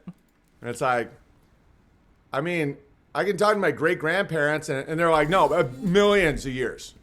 Billions. Is billion a number? And it also... Billion is a number. I don't know if you know that. Also pushed the fossil fuel narrative. They said that the decomposing dinosaurs. No, that's a misconception, actually. Most fossil fuel that exists today by mass is not created by, like, dinosaurs. It's created by plant matter as it decomposed over, again, millions of years. But it's not, dinosaur. It's mostly plants and stuff. Is what oil is. And it also pushed fear porn of asteroids. By the way... I've never lost a single wink of sleep over an asteroid hitting the Earth. Could it happen? Sure. Theoretically. Absolutely. It's probably happened in the past. Probably what killed the dinosaurs. I'm not going to worry about it because there's absolutely nothing we can do about it. If they're trying to push a fear narrative about asteroids, they've done a terrible job. Plus, I've seen Armageddon, so frankly, I know we're all set. Bruce Willis will save us. With a sweet Aerosmith soundtrack to boot. The odds that you die from an asteroid is 0. They've never killed anybody. And that at any time there could be an earth-shattering event.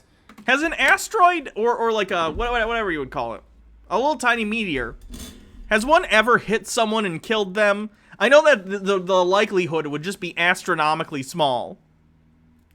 So that's gotta be impossible, right? Has an asteroid ever killed someone?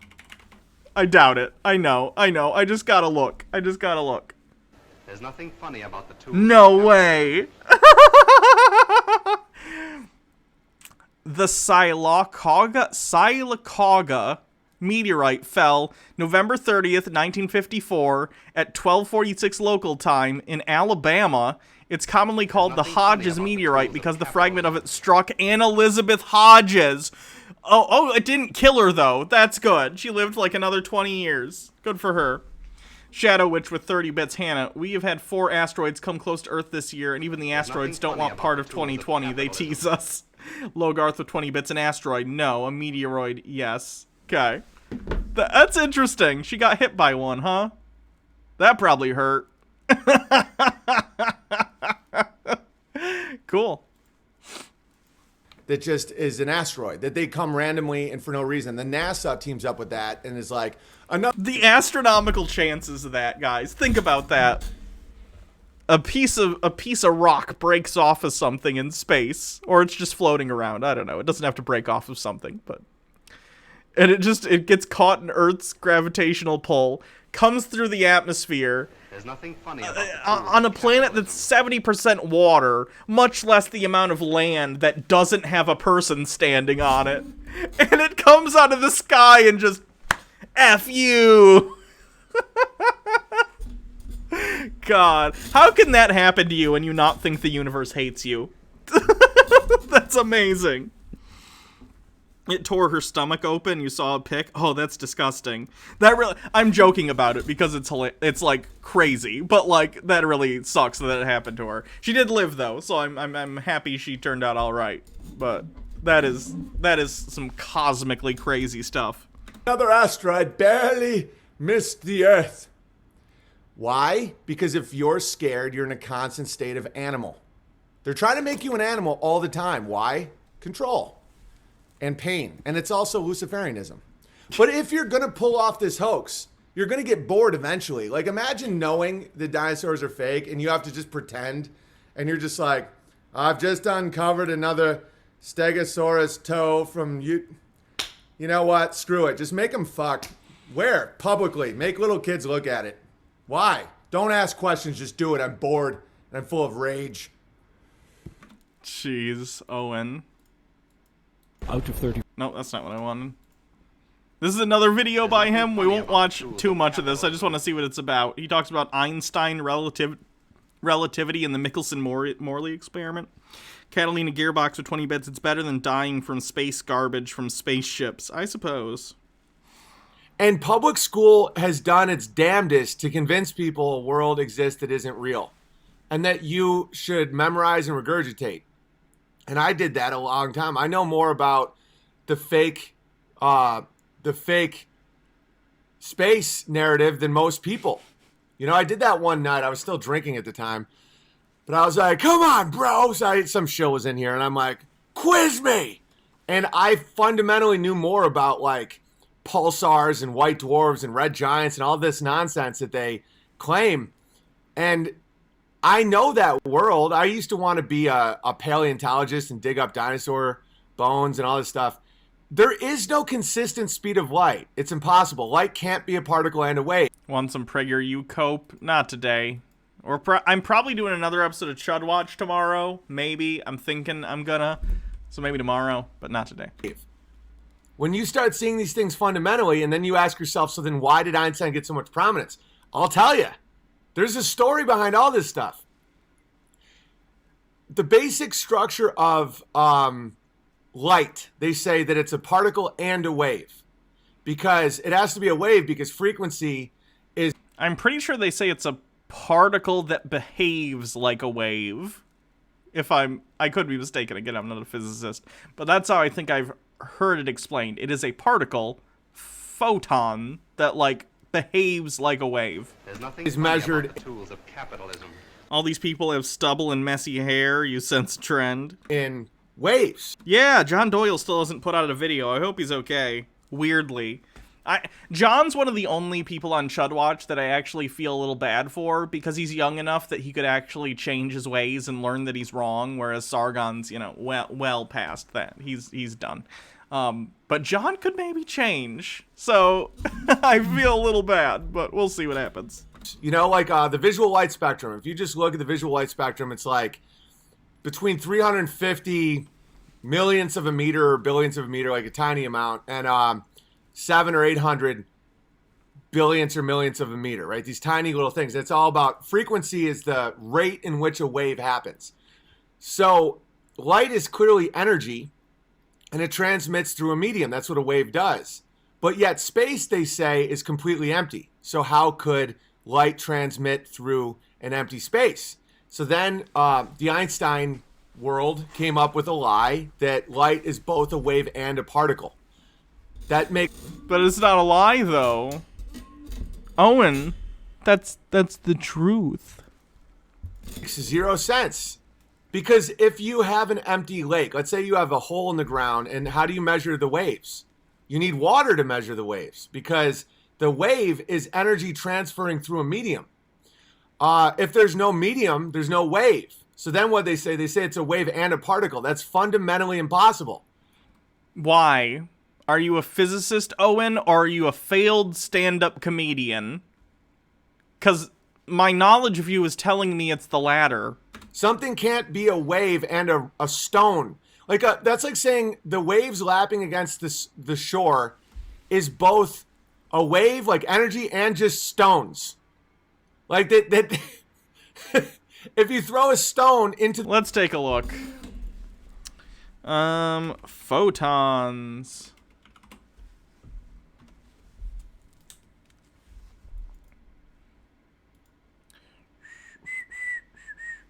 The photon is a type of elementary particle. It is the quantum of the electromagnetic field, including electromagnetic radiation such as light, radio waves, and the force carrier for the electromagnetic force. Photons are massless, so they always move at the speed of light in a vacuum.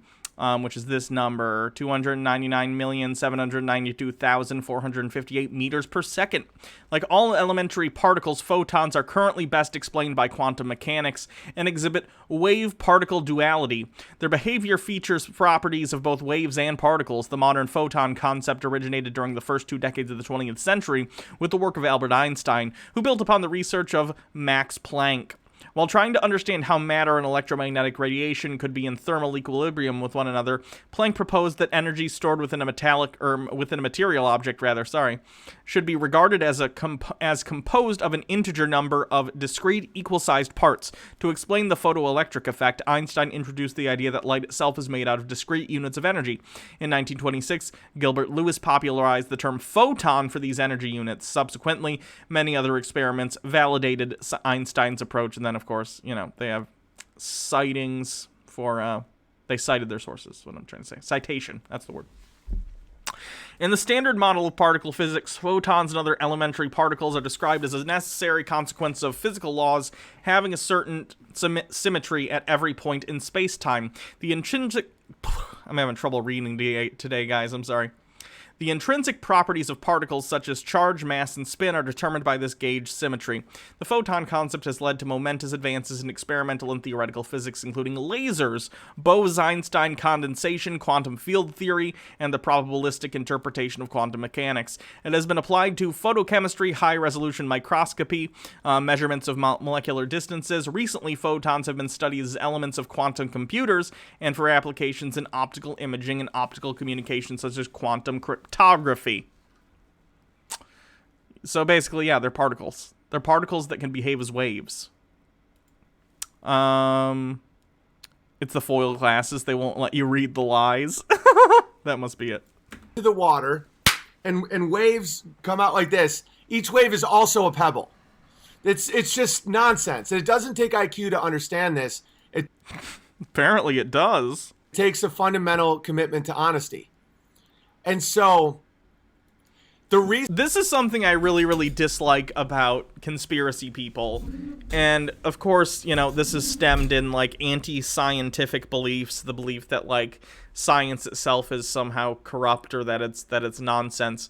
But it's the idea that if something is not intuitive, then it must not be true. And that's really, really counter to progress in science and engineering in any avenue of life, because oftentimes something that seems unintuitive is nonetheless the correct answer. I'll give you an example, and this is a very, very kindergarten example, but nonetheless I'll use it because it's emblematic of what goes on sometimes. When you're in a finger trap, right, you want to pull out to get your fingers out, but all you're doing by doing that is getting your fingers tighter and tighter wrapped by the finger trap. In fact, in order to free your fingers, you need to do the counterintuitive and actually push them together. You need to push the trap together, which is counterintuitive. A lot of problems in life are like this. There are problems that, even though it's counterintuitive, as it turns out when you test them, you find that the results come out to be true. You can't just rely on quote-unquote common sense in order to determine every problem, because so many solutions, in fact, end up being counterintuitive. It's something you need science for. That's the entire purpose. You can use your common sense to make observations and to even form hypotheses, but then once you go and test those things, if something's falsified, it's falsified, period.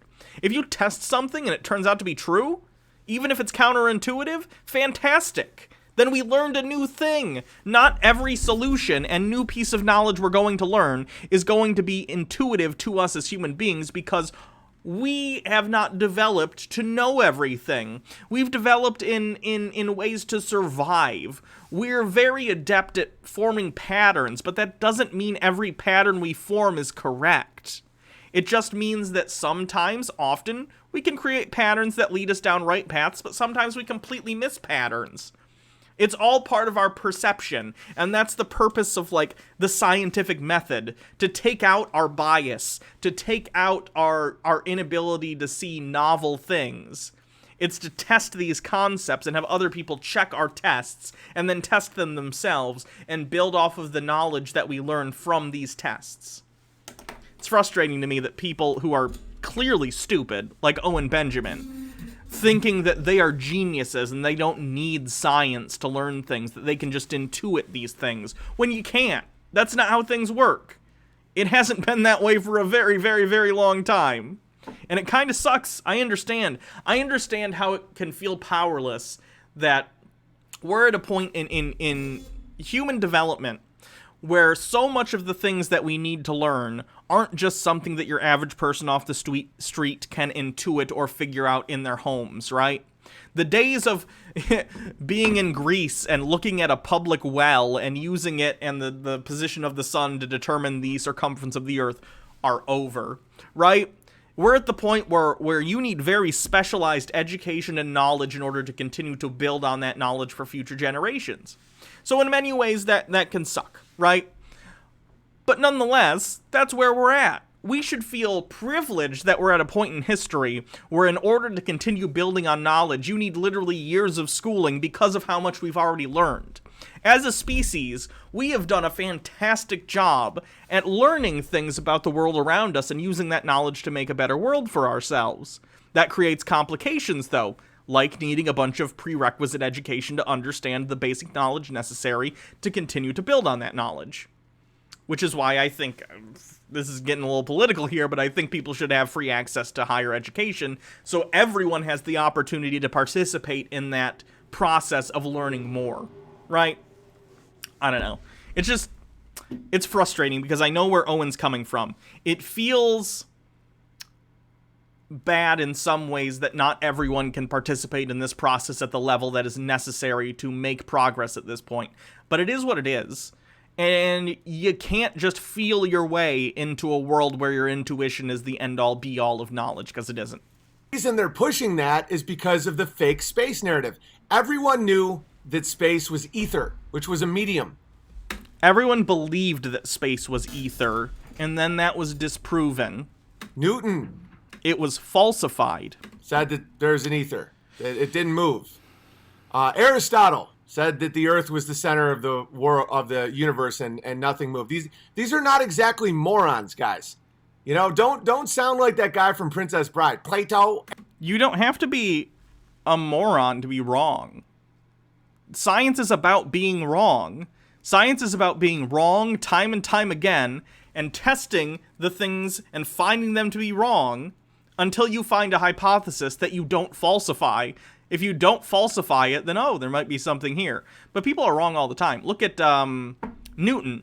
Newton developed, like, calculus. And he wrote, you know, our understanding of Newtonian physics. They're called Newtonian physics, right? But at the same time, he also believed in biblical numerology and thought through alchemy he would learn to turn lead into gold. People can be really, really right in some ways and develop amazing new theories and technologies and understandings of the world that hold up hundreds of years later, and also be wrong in other things, right? Everyone's functioning, even at the highest levels of understanding, at the bleeding edge of different fields. They're still working with the knowledge that's available to them at the time. People are going to be wrong because we don't know everything. That's part of learning, is learning. How do I put this? Part of learning what's right is figuring out what's wrong. And in order to figure out what's wrong, you have to form hypotheses. And sometimes those hypotheses turn out to be wrong once you test them. That's part of the process. Aristotle, Socrates, morons. Like, that's how people sound these days. When it's like, oh, I believe that there's that the space is ether. It's well, I think it's water, but that's just a theory. I can't prove that. It clearly isn't empty, or else it couldn't transmit energy. That's a hypothesis. It's not a theory. A game theory. So when people go, oh, it's empty, you moron, it's like, so you're calling Newton and Aristotle and everyone else a moron up until the Great Lie. No, they were just wrong about there being an ether. And that's fine. People can be wrong and still be very, very intelligent. Stupid people do not have a monopoly on being wrong. And so, interesting, I forgot about the medium bit. Oh, yeah, of course. And so, to push this lie, the heliocentric lie, which is absolutely a lie. When you see a eclipse, they're saying that the Earth, the sun is 93 million miles away. The moon is 237,000 miles away. And somehow, because of perspective and relativity, it's all coming back to Einstein, don't worry. Your relative position, and no, we're not talking about his first cousin that he had sex with, that your relative position determines all of it. And that it's the 1 in trillions chance just happens to be there. And the fact the moon does not rotate. The moon is tidally locked with the Earth. That's why it doesn't appear to rotate. And has its cycles is just all chance. And so that's not true. It's fundamentally... Okay, what's your evidence? If you can falsify our entire model of how the solar system works and how space exists, then you can win a Nobel Prize. But I'm guessing you can't demonstrate that, so you're just an impotent individual yelling into the ether. Not true. And then NASA and all... It's lies based on lies, based on lies, based on lies. And it all goes down to the fundamentals of rejecting truth. And the heliocentric model is much more dangerous than evolution in these things because most Christians, Muslims, anyone that's honest with himself rejects the concept of evolution, Darwinian evolution. It's been fundamentally disproven. No, it hasn't. But yet, atheists, materialists, and diehard Christians will both just completely accept heliocentric model that the Earth is spinning endlessly into an infinite void, that we're spinning 1,000 miles per hour, and then we're spinning around the sun at 1 million miles per hour, and that we're expanding in the Milky Way at 66 million miles per hour, and they won't bat an eye. These Christian fundamentalists, even though the Bible says that that isn't true, they will say, oh, yeah, it makes sense. It doesn't make any sense. And so the Michelson-Morley experiment happened in the 1880s. And that'll talk about the shape of the Earth as well, based on a guy named... One of the coolest things ever is how this guy fundamentally disproved the curve of the Earth as described. I'm not saying what the Earth is. That's a crossroads false binary. I'm not a quote-unquote flat earther. I don't know what it is. He's a flat earther. I know definitely what it is not. But a guy named Samuel Robotham, and then his debunker was named Shadwald. You can look all this stuff up. We'll talk about it in a second. But Michelson-Morley experiment, they took a beam of light and divided it and showed that the Earth... The question about the get-together, I don't know, maybe at some point. Who knows? Couldn't be spinning. Because the elite scientists of the age in the late 1800s were proving that there's no possible chance the Earth is spinning. Because it would show... two beams of light where the Earth should have started. Wait, is he saying the Michelson-Morley experiment proved the Earth isn't spinning? No, that's not what it did. Oh my god. That's right, capitalistic propaganda. Michelson-Morley, I'm spelling this wrong.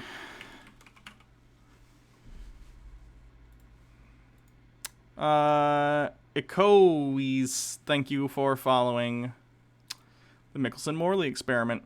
The Michelson-Morley experiment was an attempt to detect the existence of the luminiferous aether, supposed medium permeating space that was thought to be the carrier of light waves. The experiment was performed between April and July 1887 by Michelson-Morley at what was now Case Western Reserve University in Cleveland, Ohio, and published in November of the same year. The experiment compared the speed of light in perpendicular directions in an attempt to detect the relative motion of matter through the stationary luminiferous aether, or aether wind. The result was negative in that Michelson and Morley found no significant difference between the speed of light in the direction of movement through the presumed aether and the speed at right angles. This result is generally considered to be the first strong evidence against the then prevalent aether theory, and initiated a line of research that eventually led to special relativity, which rules out stationary aether. Of this experiment, Einstein wrote, "If Michelson-Morley experiment had not brought us into serious embarrassment, no one would have regarded the relativity theory as halfway redemption." where the Earth. Basically, what people, flat earthers will use the Michelson-Morley experiment to try and say it means the Earth is stationary, and it's a little hard to explain, but let me say. So basically, Michelson and Morley and people at the time thought that there was this stationary aether, a medium through which light traveled. Now, their experiment was meant to determine, hey, we know the Earth is spinning, and we know it's going around the sun due to other experiments that have been done over, centuries. So, if the aether is stationary, and we are moving through it, then we should be able to detect us moving through it, using this experiment. They did the experiment, they found nothing, because there's no aether. However, flat earthers go, well, we're presuming that there is an aether, therefore, this experiment doesn't show that there isn't an aether, it just shows that we're stationary, because the experiment, of course, is trying to test, since we are moving through space, we would be able to detect the aether if we were moving through it. So they completely work backwards with their assumptions on this one. They presume an aether, and then use this experiment that proved the aether doesn't exist, or at least pointed in that direction, to then say, actually, no, it didn't prove there isn't an aether, it proved that we're stationary, which is an observation that we know is untrue. So, it's interesting that it's pretty emblematic of what a lot of Flat Earth does, in that they'll start with a conclusion, that being the aether is real, and then work backwards to try and say the experiment says something it does not. Earth was going, and how, just like how a speed gun operates, it shows that there was no movement, like beyond a shadow of a doubt. And a lot of people were doing this over and over again. It was getting mainstream attention. It happened in Ohio, though, so it has to be trash. Hey, don't be mean to Ohio. People were realizing not only would there be no air travel, if you go up in a hot air balloon, the Earth would move 1,000 miles. No, it wouldn't. Because momentum exists, we're all moving along with the Earth. So if you jump up in the air, not only is the Earth moving at the speed that you're saying, you are also moving at that speed. So you continue to move along with it. And also, you still exist within the atmosphere, which is also spinning along with the Earth. So no to all of what you just said. And also the 1,000 miles per hour thing. It's something that flat earthers do to obfuscate the fact that they don't know anything. They're applying linear momentum to the spin of the Earth when it's not moving linearly. It is rotating. The rotational momentum of the Earth, the rotational speed, rather, I apologize, is 1 rotation per day. 1 per day. The Earth is very big. You can't apply linear velocity to a rotational movement. You're gonna make it seem like it's moving way faster than it is. The Earth is huge. It spins 1 rotation per day. It takes a really long time. It's not going that fast relative to the size of the Earth. Lily loves stuff. Hannah, you're from Michigan. You have to be mean to Ohio or they'll kick you out. That's fine. They can kick me out. In an hour, and people say, oh no, but the atmosphere moves with the Earth. No. Yes, it is. Do you have anything that points to the opposite of everything we know about gravity and the atmosphere? You can't just say no and think that that's an argument. That doesn't make any sense. Why? Why doesn't it make any sense? Unless it's enclosed in a dome. Why? No, it's gravity. The atmosphere is attracted to the Earth via gravity. It's constantly trying to pull towards the center. Okay? We have not only friction from the air that is, again, touching the Earth, because there's air touching the ground. It's not like when you hit the ground, you can't breathe anymore. That also has it move along with the Earth, along with gravity that's also pulling on all of it as it turns. Again, Owen Benjamin doesn't understand any of this. So he thinks that it's false because he doesn't understand it. Not understanding something does not mean it's not real. Right, just start driving down the street in a convertible and jump out of the convertible and see how long your speed lasts. Mathematically it goes against all angular momentum, all these quote unquote laws. It's just total nonsense. So because of Michelson-Morley, they needed an Einstein. Einstein was to reinforce the lie. And the lie is for global control. Now, All right. I think I'm done with Owen for today. He basically uses his own ignorance of as evidence, and it's very, very frustrating listening to him try and claim basically just stuff that isn't true. It's pretty darn frustrating, but you know, it is what it is. So. All right, let's maybe take a look at this podcast, okay? It's one that's talking about the election and how they think it's a fraud. Hint, not a fraud. And welcome to another edition of Occam's Razor. Also, it's hilarious that this channel calls its podcast Occam's Razor. That's amazing.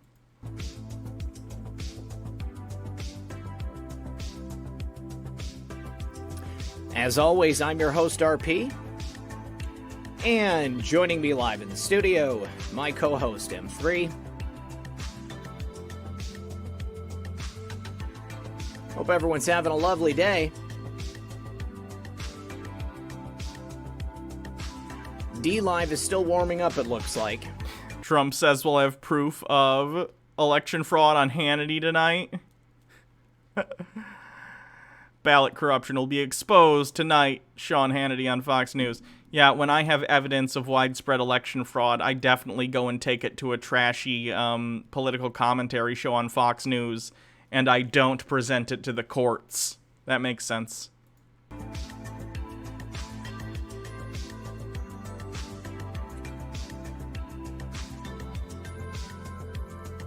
They're gonna actually We're gonna do like stuff? we thought it was Spygate. No, it's Fraudgate.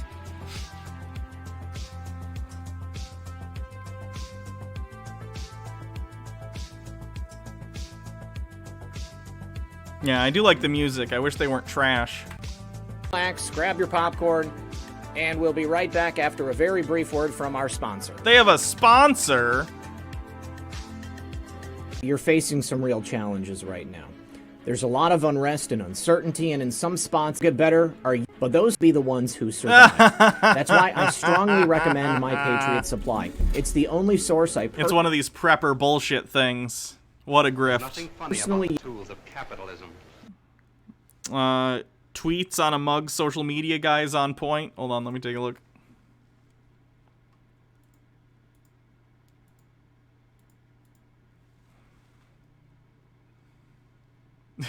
Will you shut up, man?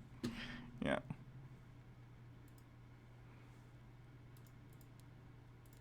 use and trust for my own emergency food preparedness plan. You should do the same. They're the go-to experts in emergency preparedness for weeks of food capacity. Welcome back to the show, everyone. It looks like we finally have DLive and Pilled.net back online. For some reason, they were unable to connect, and everything is acting just a little bit buggy. But I believe we are on the air. Thank you so much for joining us, guys. We've got a lot to talk about. Methods, how's it going, buddy? It's going all right. Keeping up with everything like all of us are doing, and you know, a day at a time, every 15 minutes or so, we have something that's notable to pay attention to. So I'm head on the swivel. Hope everybody's doing well. Give us a 5x5 in all the chats if we're working all right on the platforms. All right. Now, somebody in the chat is already asking about how close Arizona is. I think that the only honest answer I can tell you is we have no idea. Even if we have some results for some of these states today, something tells me that... Are they still doing Arizona?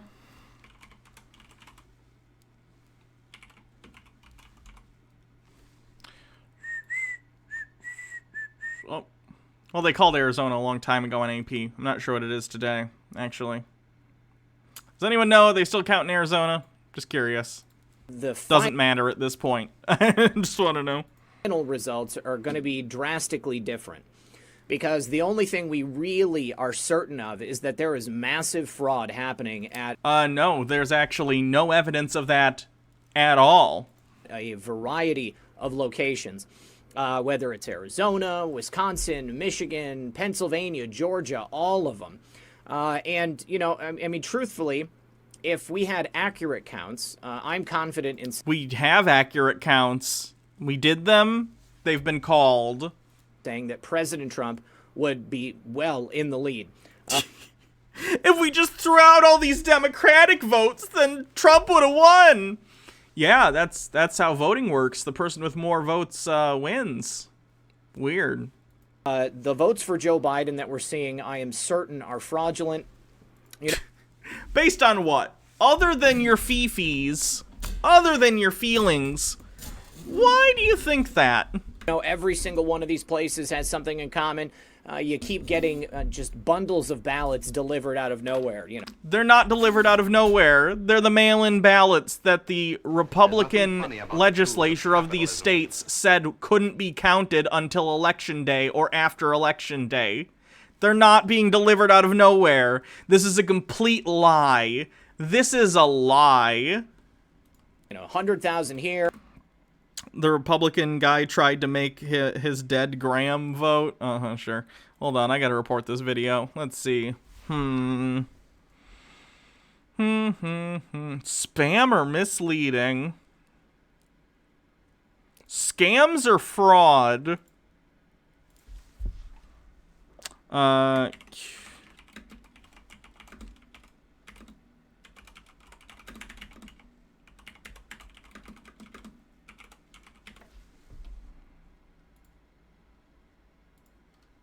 There, 200,000 there, 25,000 here, 85,000 there, and for some reason they all keep ending up being Joe Biden, man.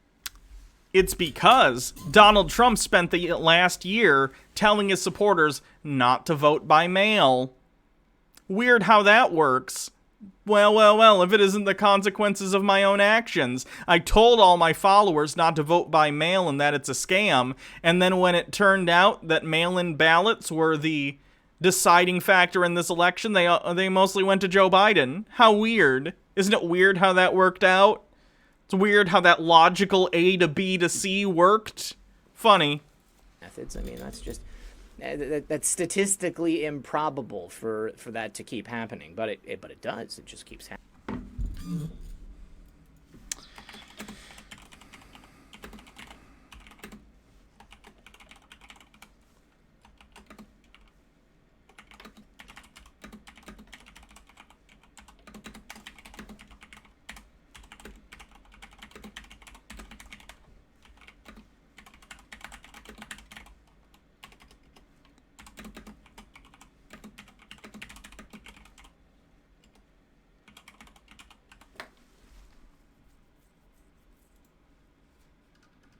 Happening that way.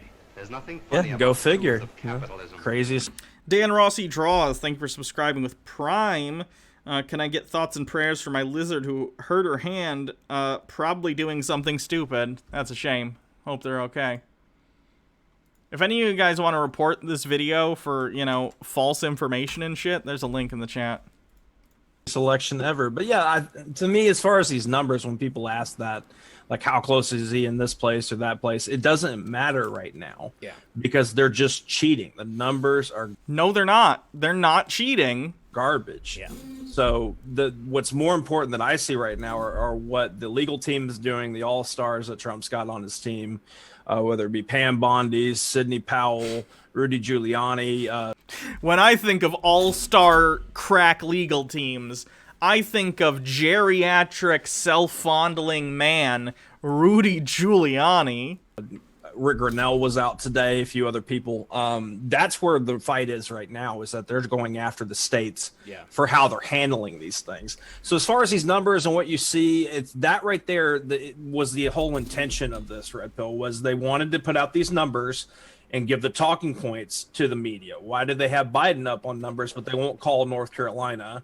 And then now Georgia was fine. We talked about this, about how the numbers were there, that even if every single person that was still registered to vote, and I think it was Fulton County, voted for Biden, Trump would have still won. And now they're just finding more ballots. They're not finding them. They're counting mail-in ballots that have been in. Capitalistic propaganda. The lies, the outright lies from these people is absolutely ridiculous. These people are complicit in an attempted coup.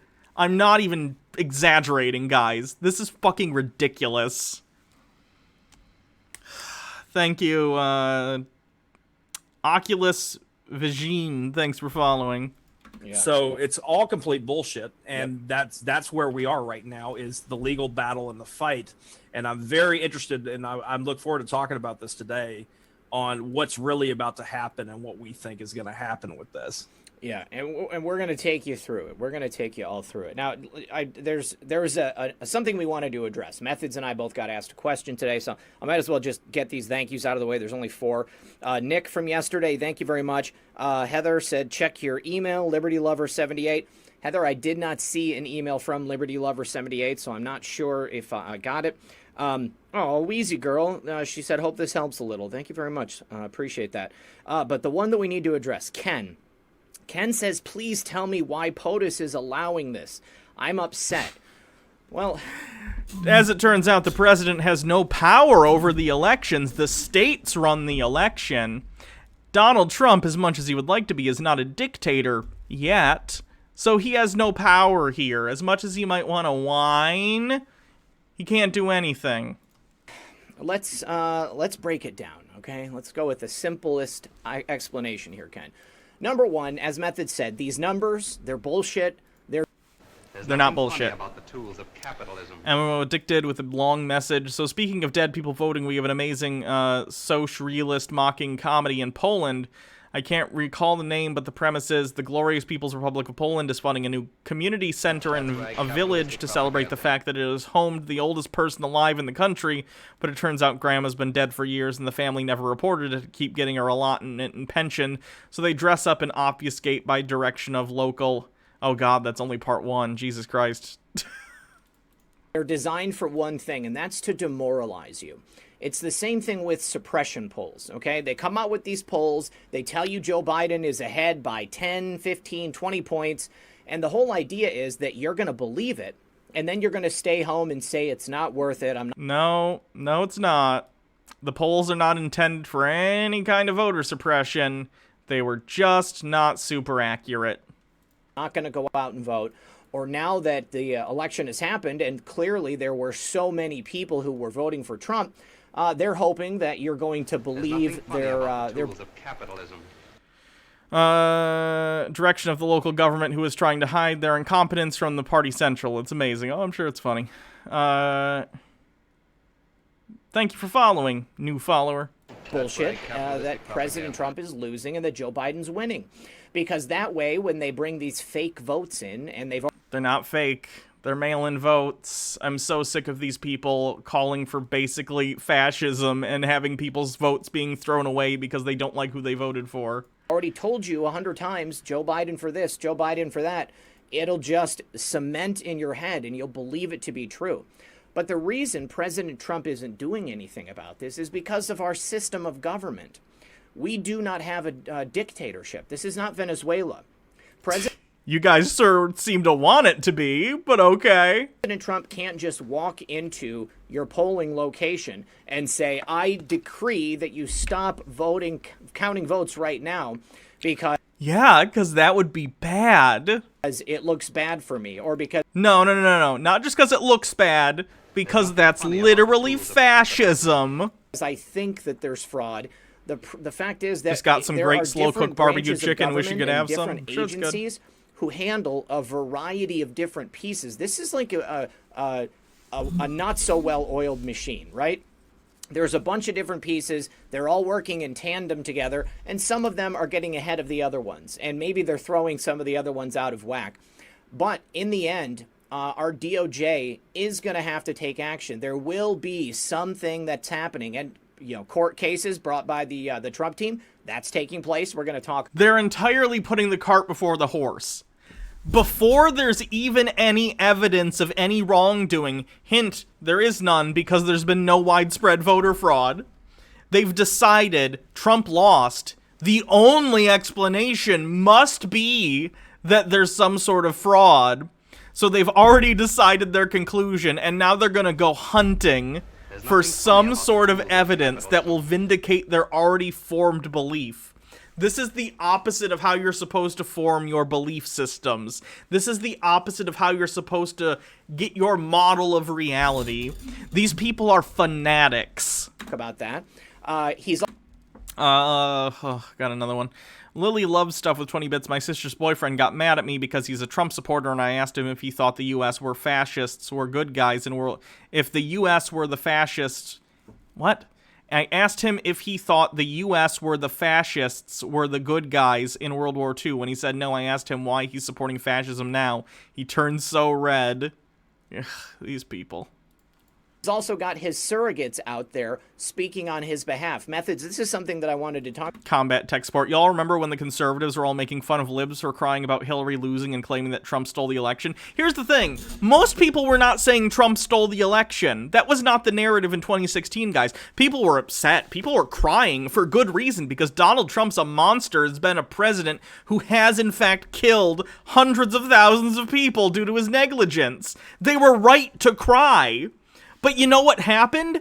When the results came out, Hillary Clinton, being an adult, conceded. This is not the same situation at all, guys. And anyone who tries to pull some false equivalence on this is just full of shit. It is not the same thing.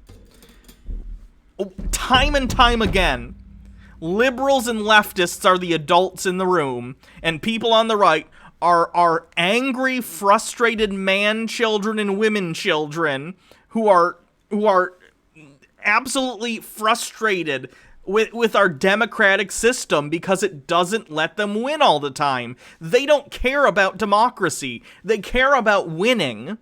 They care about having power. And when they can't get power democratically, they're going to dismantle democracy.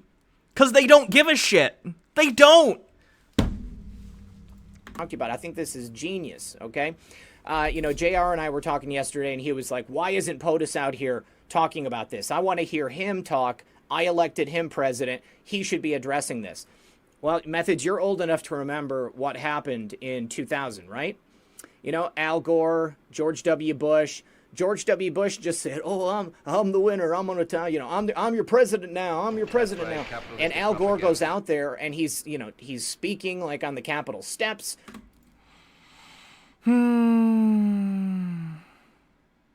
He's doing interviews. He's saying, we want every vote counted, and he looked like a whiny loser. Okay, and they portrayed him. Biden is a whiny loser. What? The projection from these people is bonkers. As a bad, sore loser. Somebody who couldn't accept the final results. Even though, it's arguable whether or not those results were final.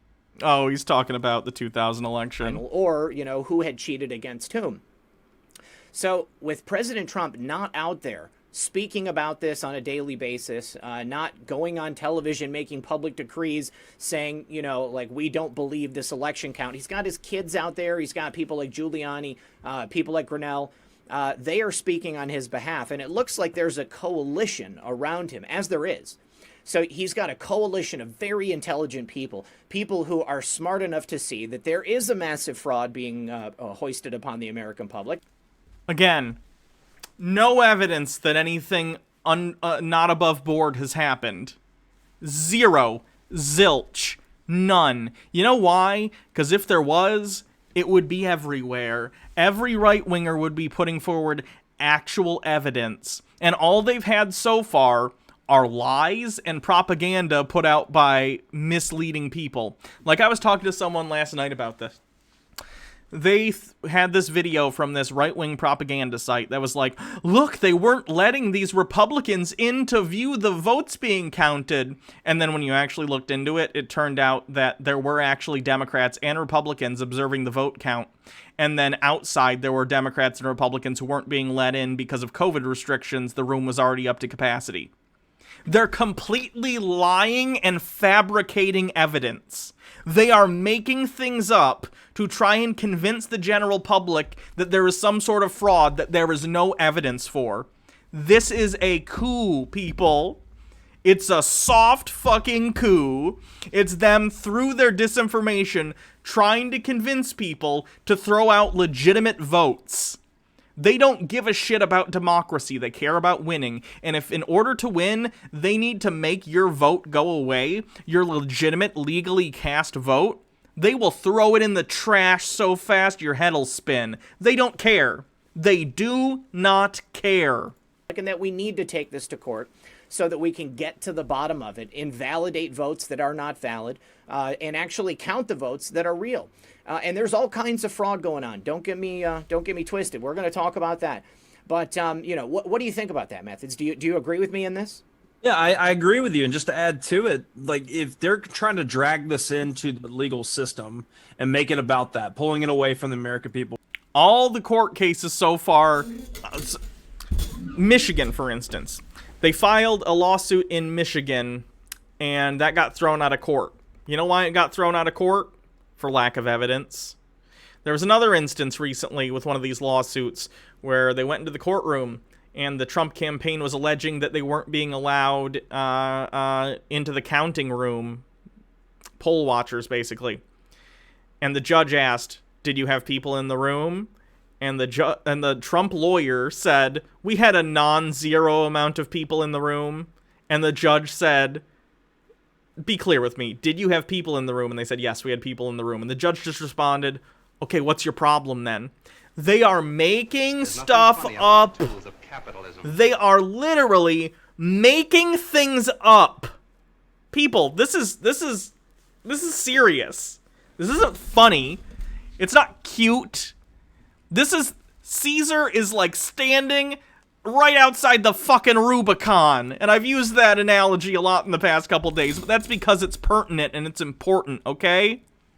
We are having a presidential candidate who lost by getting fewer votes, which is how it works in a democracy, and he is refusing to accept the results. Think about that. That's not normal. That's something that's never happened. There's nothing funny about the And this is not Al Gore and Bush. This is a completely different situation. And anyone who compares it is someone who has no idea what actually happened in the 2000 election. So don't let someone compare it to that, because it's not that. This is frustrating and it's scary. Catalina Gearbox with 20 bits. They will kill you on the 5th and say you died on the 2nd. Logarth with 50 bits. The die is cast. Jesus. Because they poisoned the well of the voting system. We all see it. You guys are poisoning the well of the legitimate election that we just had by trying to claim without evidence that there's some massive orchestrated voter fraud that there is, again, zero evidence of. In fact, there's evidence to the contrary. Guys, Mitch McConnell won his seat on the same ballots that you are claiming are fraud. The Senate remained in the hands of Republicans based off the same ballots you are claiming are fraud. Republicans gained seats in the House and Democrats lost them, like 9, based on the same ballots you are claiming are fraud. If Donald Trump being not elected and Joe Biden being elected is fraud, so are all the Senate seats, so are all the seats in the House. But not a single one of you idiots is actually saying anything about those races because you won them. Because this isn't about actually caring about some sort of illegitimacy involved. It's about the fact that you lost and you cannot accept that. I'll see what's going on. When the math doesn't add up, the whole 2 + 2 = 5. Like, then there's no, like, it has to go toward. Okay, from now on, here's the rule. If someone's going to ask me if something is a bingo space, like correlation causation, in your message, explain what you're asking. Because if you just say correlation and causation, I don't know, what about what they're saying is correlation confused with causation? You got to explain. Towards the legal system to be handled. So Trump is still the president, even right now. Yep. Because it will be until the inauguration as far as it being passed over to Biden. Yeah, that's how lame duck sessions work. But we all saw what happened. We've seen the numbers, and after breaking it down, we know Trump won the election. Now it's just... No, you do not know that. In fact, the evidence shows quite the opposite. Your feelings that you wish Donald Trump won the election is not evidence that he did so. What is wrong with these people? The dogfight after the fact. So what do you do when it goes to the legal system? You let your legalese dogs go after him. You know, he's got a team of great bulldogs that are going to go out there and fight on his behalf, and he's still running this country. And you can kind of just see the writing on the wall here that there's more that's going to happen. And I'm not trying to give people like the hope porn idea, but there's a way that Trump can handle this situation correctly, as in he stays like focusing on his presidential duties right now, lets his legal team handle all this nonsense, and then focus on what else he needs to do. What if he brings another peace deal? Yeah. You know what I mean? Like something else can happen that, you know, that's being in the works right now. He could sign more EOs. He could do a bunch of stuff. But as of now, let them speak because they're in the legal world. Exactly. It has to play out according to our laws as a country.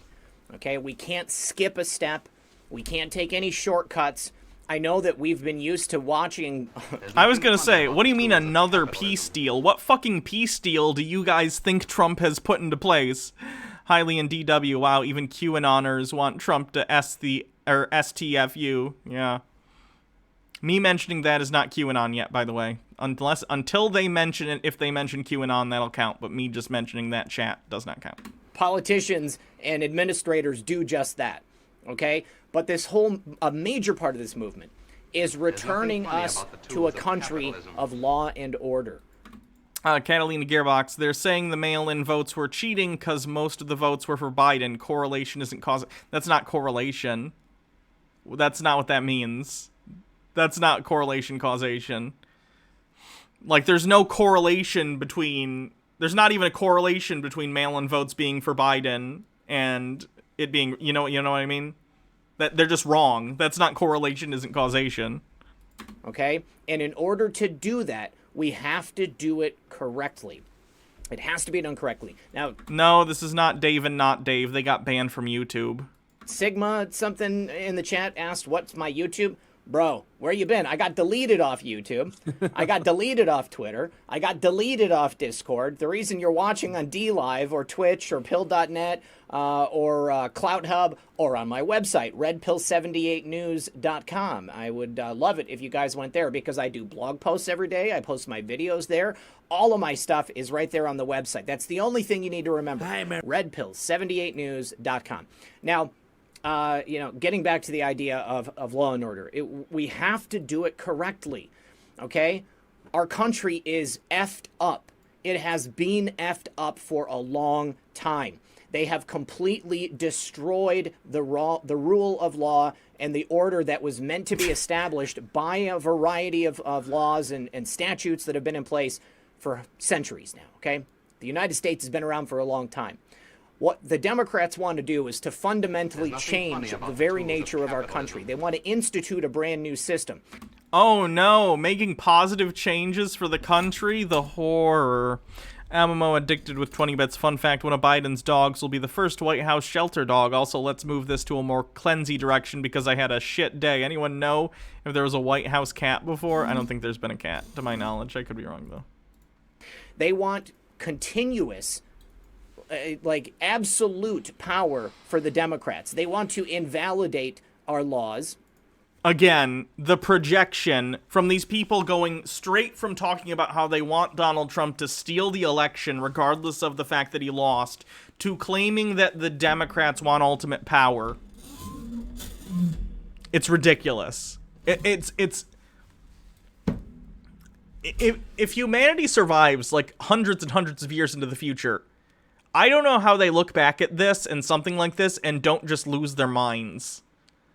Like, how do you deal with other people who are this brainwashed, who are this delusional, who are this out of touch with reality? I don't know. I don't know the answer. They want to invalidate our system of checks and balances. They want to invalidate Republicans and conservatism. They want it to only be all of the power. Jimmy Carter's daughter, Amy Carter, owned a Siamese cat named Misty Malarkey Ying Yang, who lived with her in the White House. That's a weird name for a cat. Okay. In the hands of the Democrats. And by doing that, you've seen them cut a lot of corners. You've seen them break a lot of laws. Well, Like? No, guys, that's not us. Okay? We're going to do it the right way. And I know maybe it's frustrating. People want to see action. They want to see it happening now. They want to see us fighting back in the same way that the Dems have been fighting against us and what the cabal has done to us and our nation. But that's not going to happen. It's not going to, okay, it's not Democrat or Republican. It is worldwide, Ronnie Bear. You're right, okay? But right now we're talking about an election between Democrats and Republicans, okay? When you hear me say Democrats, think cabal, okay? Because I'm talking about the cabal. There are Democrats and Republicans, but right now, that's definitely, we already had, like, our thinly veiled anti-Semitism, but that's definitely that. Nation. But that's not going to happen. It's not going to, okay, it's not Democrat or Republican. It is worldwide, Ronnie Bear. You're right, okay? But right now we're talking about an election between Democrats and Republicans, okay? When you hear me say Democrats, think the cabal is running the Democrat Party. President Trump is running the Republican Party. So that's where that distinction comes from, and I want everybody to understand exactly what... Let me just put this out there again. They are pushing completely false conspiracy theories about, you know... Go report this video, please. There's a link in the chat. What I mean. This is a global war, all right? But the United States is the front line. If the United States falls, the world falls. We have to bring the United States back into balance before we can fix anything else. Even though President Trump's doing a great job. He's had, you know, a bunch of different peace deals and a bunch of great things have been happening. But to be more specific about when is the DOJ or when is the administration going to do something, we do have this report. Now, this is from Emerald Robinson. She's saying that she's hearing from a White House source that the Justice Department is claiming that regulations require them to wait 10 days before intervening in an election. Now, if they wait 10 days, then we'll know that that is the rule, and that's why they've waited long enough to do it. What is the Justice Department going to do outside of completely illegal, disgusting fascist shit? There's no evidence of any sort of malfeasance on the part of anyone in the election. You can't... I'm telling you guys, with Barr involved in this shit, they're going to fucking manufacture evidence. I really, really think that's the case. They're going to make stuff up. It's going to be ridiculous. Of course, if this was a Democrat-run administration, a cabal-run administration, then they would have already taken action, okay? They would have already shut stuff down, and President Trump, you know, probably wouldn't end up being president. But this is an administration run by Donald John Trump. He is our president, and he respects the rule of law and order. Bull fucking shit. He respects the rule of law. How many Hatch Act violations has he had? He still hasn't divested himself from his businesses. In fact, he's profiting from the presidency by taking golf trips at his own resorts. He has Secret Service members paying for their own places in Trump Tower, renting out space.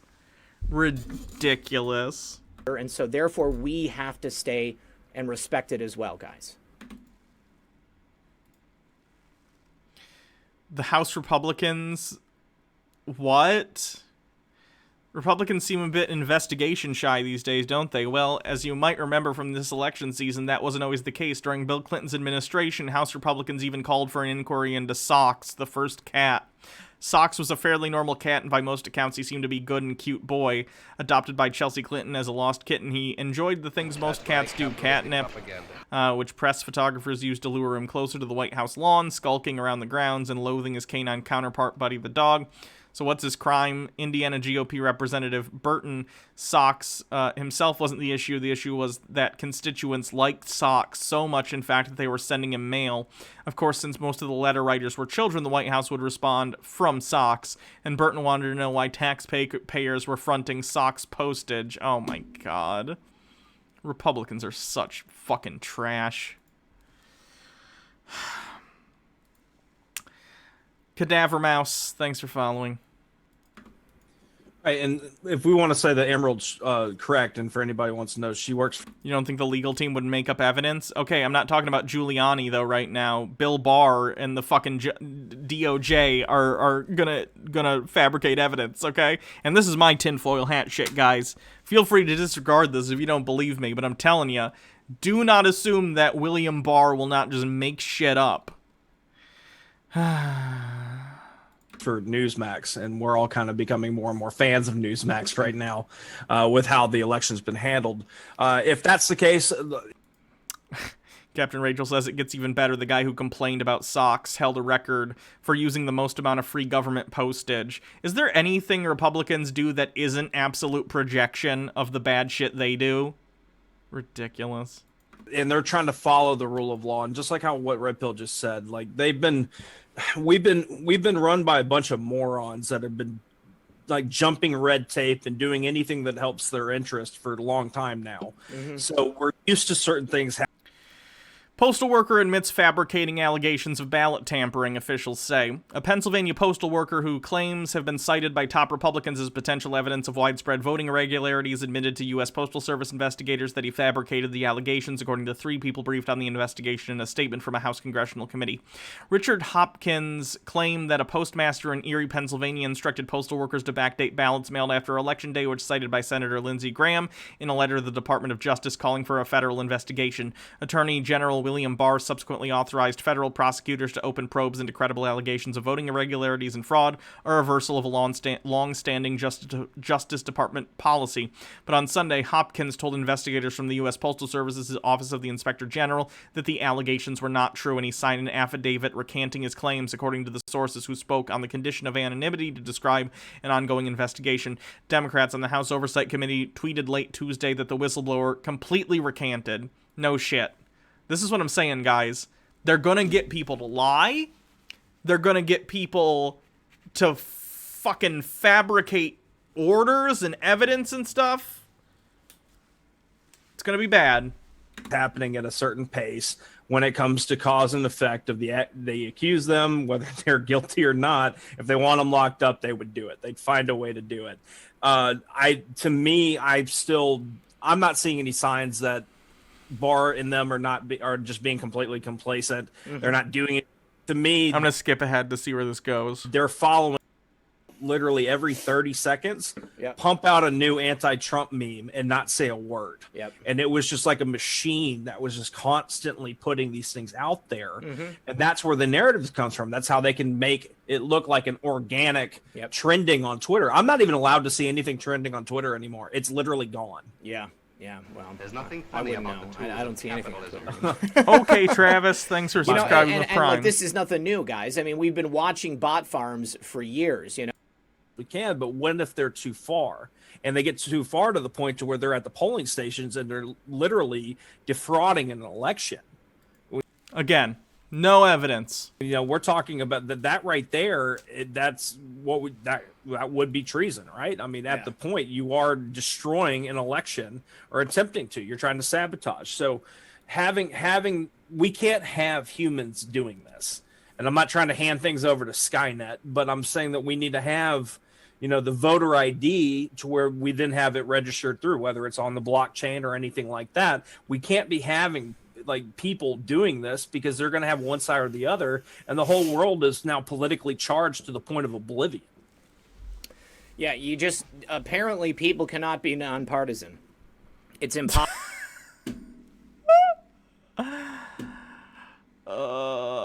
Possible, and they were allowing ballots to go through. Okay, I'm done with these fucks. I'm so done. One more time, I'm going to implore you, please, if you are watching this, here is a link in the chat. Report this video to get it taken down. You cannot allow the narrative of widespread voter fraud, which of course there is no evidence for, as I've said many times. You cannot allow that narrative to continue to expand, because that's all it takes. That's all it takes.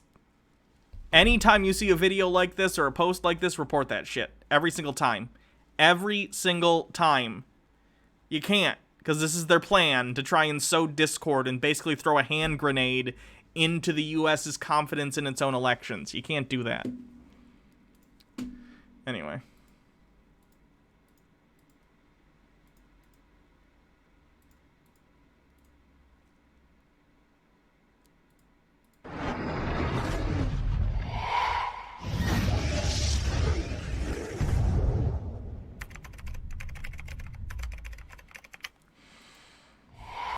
I have more care to say than the will to go. William Shakespeare, Romeo and Juliet. At first sight, it would appear that at some point between President Kennedy's We Go to the Moon speech in 1961. I don't feel like doing this one. Carefully. That's the sound of your car keys panic button. It's so common you ignore it. If that panic button was caused by a real attack, you'd be ignored, and that could be dangerous.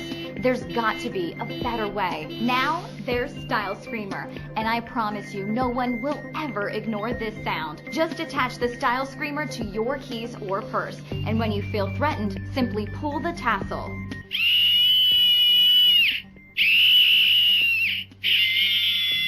Style Screamer's stylish design camouflages a unique, ear-piercing woman scream of 130 decibels. It's guaranteed to get the attention you need in seconds.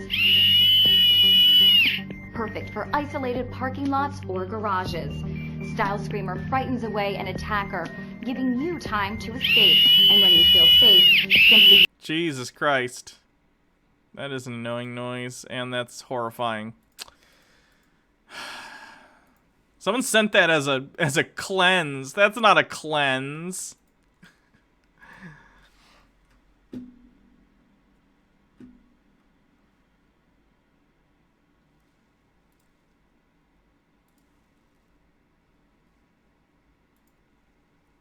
Join the queue. There's your fill. Nothing funny about the tools of capitalism. Ammo addicted with 20 bits. It also deals 1d8 sonic damage and forces a con save to avoid being stunned. In a minute.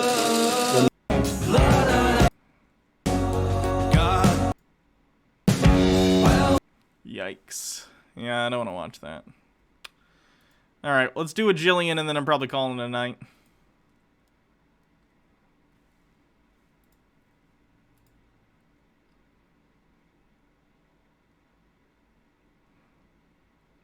Do we have a shorter Jillian? Jesus Christ.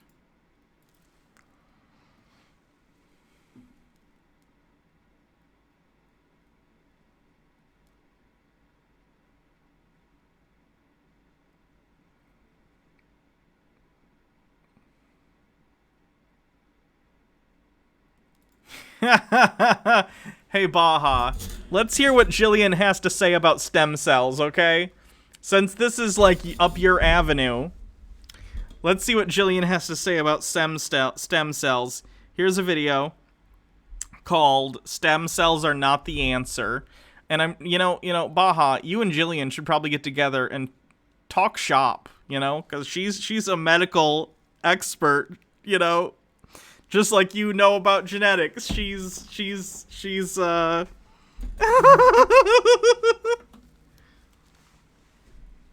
And by the way, given that we now are addressing that death should never ever occur, stem cells are not the answer. Because you, as a human, can regenerate your own cells and reprogram your cells. So whether or not you grow your own stem cells has no bearing on whether or not that really is good for you, because... Oh, I need to explain. Some people in chat might not know. Okay, Jillian Epperly. She is a... I have to, Baja, I have to. Jillian Epperly is a scam artist who has created a concoction known as Jilly Juice. Jilly Juice is salty water, about half as salty as seawater, but still way too salty to drink, but it's a drink.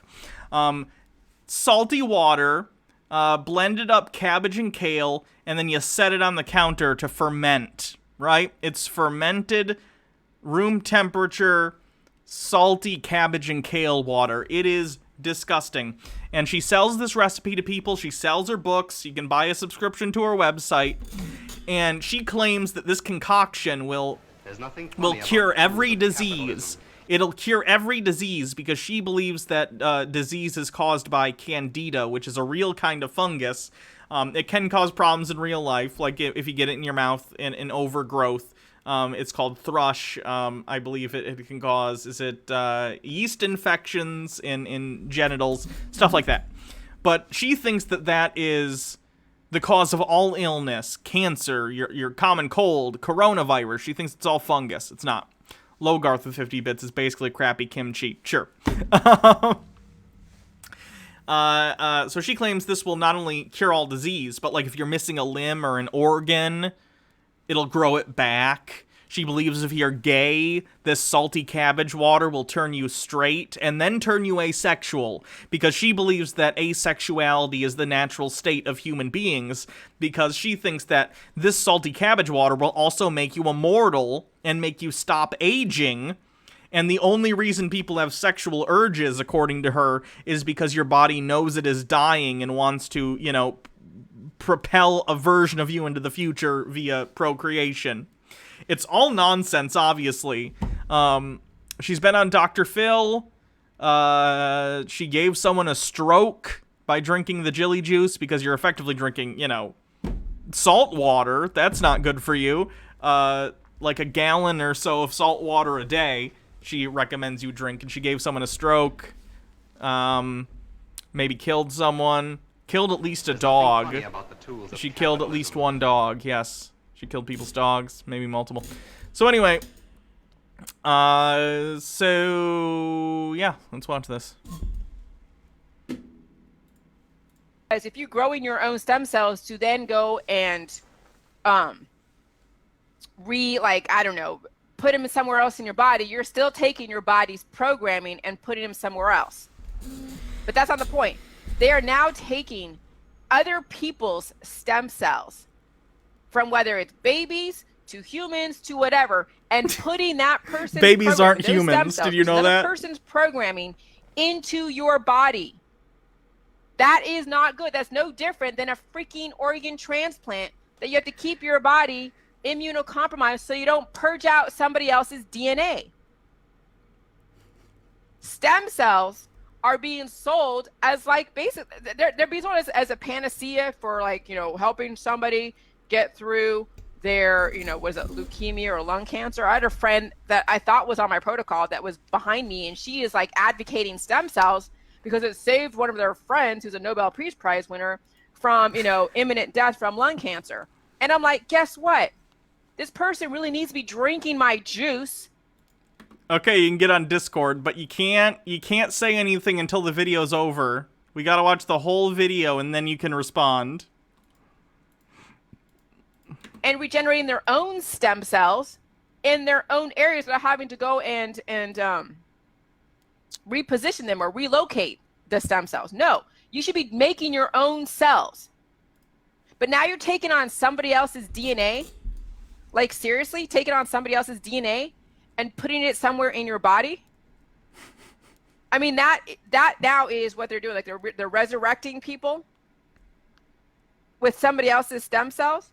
And then, I remember I was watching these ghost shows. Hello? Hello? Can you hear? Hello? Hi. Can you hear me? Yeah. I think I need to turn you up because I cannot hear you hardly at all. Hold on, I might be using the wrong... I might need to switch my... Okay. It's fine. No, it's on the right one. Okay, that's weird. I just had you turned down from that one time.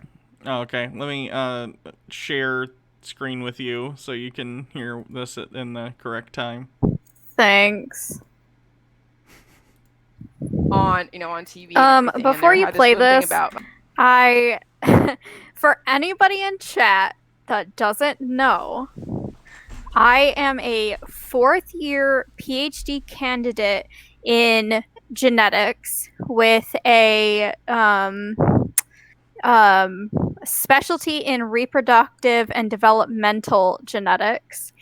And the research that I do is with stem cells. Can you move the mic further away from your face so you can hear you breathing into it and some smacking really, really loud? Okay. Thank you. Is that better? I think so, but I have to hear you talk more. Okay. Yes, this is Baja Blasts on your bingo card. Yes. Okay.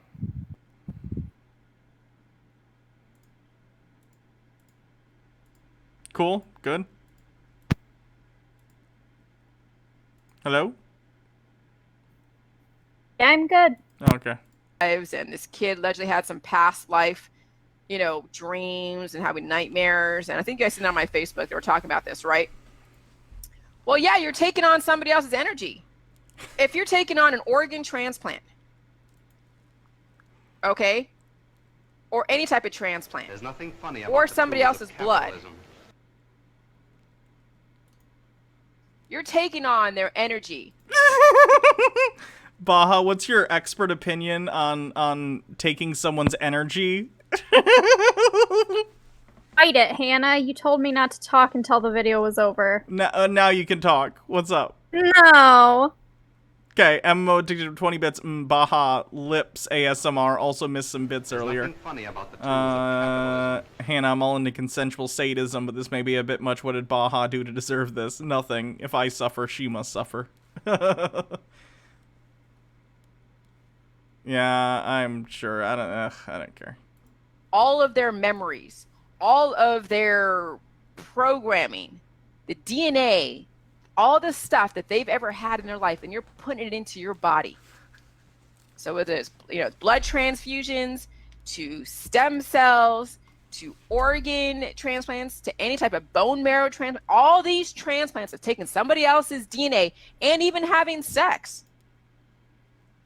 When you're having lots of sex with lots of different people, you're taking on all of their energy, all of their programming, all of their mutations, and you're taking that in you. So we really need to be taking my recipe, understanding the regenerative qualities, and we need to start growing our own cells, regenerating our own cells. Not taking on somebody else's DNA. And so, yeah, science is now becoming like one huge gross experiment. When they're taking like a pig embryo or a human embryo and adding pig or human DNA to it to then create some kind of like hybrid. Well, that's what they're doing. And that pig or human, this life is going to be coming into the world as a half a pig in a miserable life.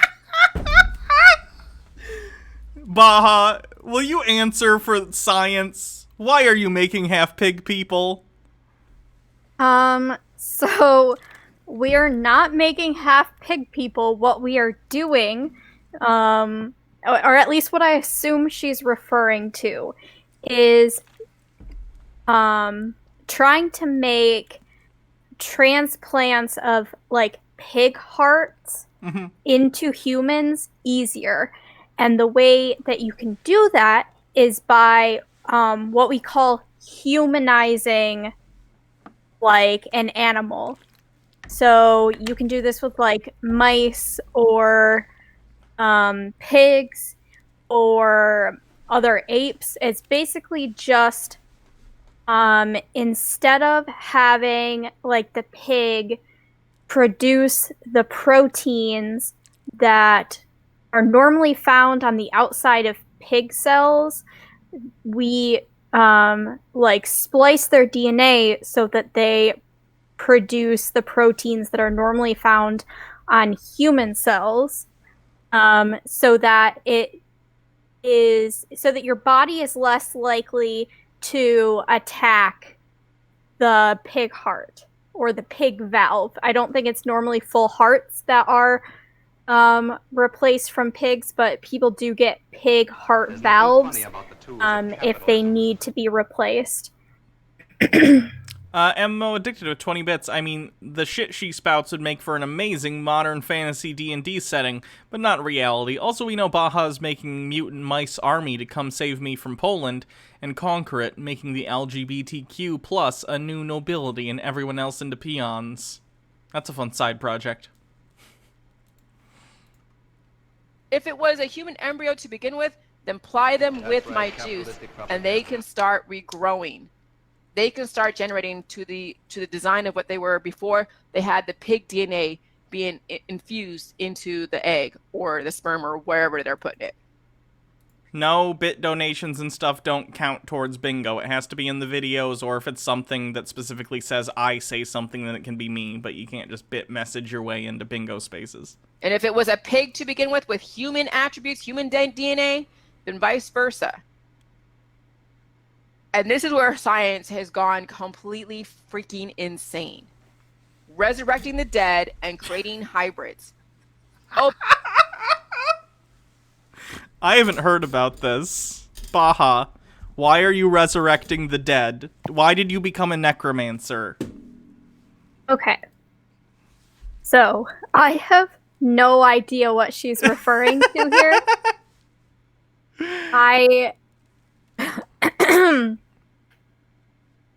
My only guess is maybe she's talking about the use of like fetal stem cells from aborted fetuses. Okay. But I legit have no idea. oh, but wait, you know, we need to go. We need to go and activist against the vaccines because of the mercury. Do you know there's mercury in the air? There's mercury in your food supply. There's mercury in all of your different pills, powder, supplements. What else? There's nothing funny about the tools of Cleanser. MMO addicted with 20 bits, so this is why my doctor is over 100 years old. All MDs and PhDs are liches. It makes sense now. True.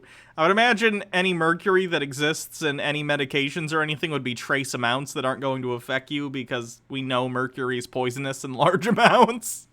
Or toxic, whatever. I don't know what the term is. Everything. There's mercury everywhere. There's heavy metals I mean, there's mercury in tuna fish. That doesn't make tuna fish, you need to eat a decent amount of tuna fish for that to affect you. It's fine. everywhere. In these industrial areas, you're breathing in all of these extra heavy metals. Allegedly, if it's true, the chemtrails have mercury and barium and things, that we're breathing in. You're getting your mercury all over the place. It's not just what's in the vaccines, okay? It's the actual DNA, the bacteria that is mutating people, but nobody wants to address that. But they sound so great being a doctor and being anti-vax. No, you're just playing within the freaking system. So stem cells are not the answer. Obviously, vaccines are not the answer, not because of the thimerosal or the mercury. It's because of the DNA, somebody else's DNA that's being put into your body. The bacteria that's causing mutations and also future triggers. So, stem cells are not the answer either. All right. Bye. All right. Can I talk now? What is your professional opinion on that? Okay, so first I want to say something not of my profession. They're not chemtrails, they're contrails. Yes. Because it's condensation. Yeah. Okay, now on my actual expertise that I'm doing my PhD on. So I think that what she thinks vaccines are is taking people's plasma, which has like their antibodies. So like if somebody is infected with coronavirus and they survive and get better, they have antibodies for it. And those antibodies exist in the blood plasma.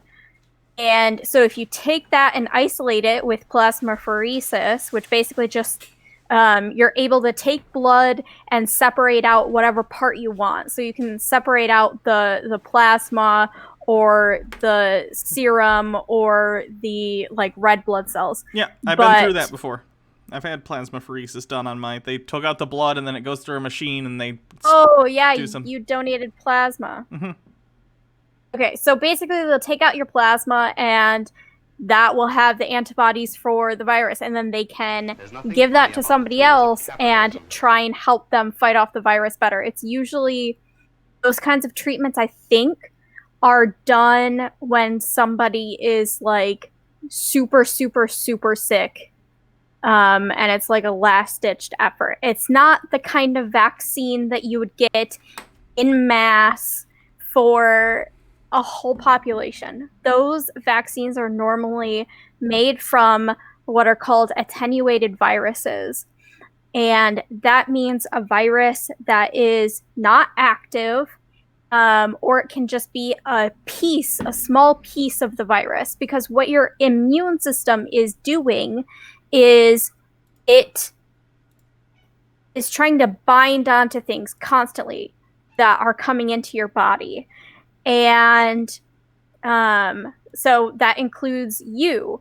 Like, the reason the autoimmune diseases exist is that your antibody check system isn't working properly. And so antibodies that react to your cells are getting pumped out throughout your body. But normally they shouldn't be. And even if they tried to bind to you, the cell will be like, hey, I'm you, don't touch me. But they come across this attenuated virus, this dead virus, or this piece of the virus, and if they can bind, they're like, oh, fuck yeah, I bound to this, I can do my job, and then they just replicate a fuckload. So you get like a huge amount of this, these antibodies, but you were never actually infected to begin with because it's a dead virus. And that's why vaccines are so cool. They're like the best advancement that we have ever made, I think, in terms of like medicine. And so I don't think that she realizes that those viruses, those vaccines that are actually getting put out aren't part of people. They're not part of people. It's not like plasma derived. And there was other stuff. I'm so bad at this. You like completely just made it so that I'm ineffective at talking because I like to go point by point, and now I can't remember what she said. Okay. But basically, if with the stem cell thing, she kept saying that we need to be able to like renew our own cells using her jelly juice solution. And the problem is what was I saying? I assume you're going to say your cells are constantly growing and creating new cells and repairing damage to your body that it can repair already. Yeah. Yes. So she doesn't understand what stem cells are. Your cells like replicate all the time. You're constantly making new cells, but that doesn't mean that your cell is a stem cell. Stem cells are very specific, and there are different types of stem cells.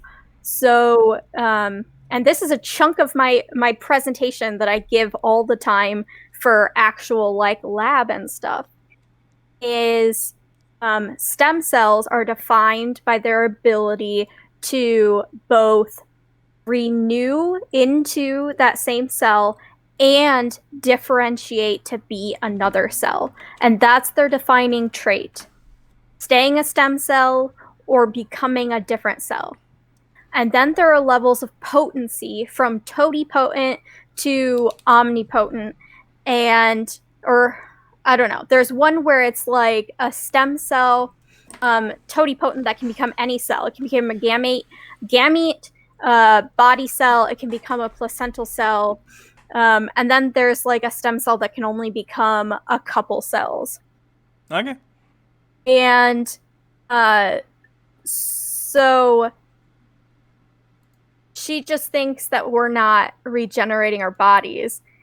And she also has this, she said something kind of correct, where if we take stem cells from like people, that includes embryonic stem cells, they're not compatible with other people. So like if I, harvested some stem cells and tried to treat somebody, and this is purely hypothetical,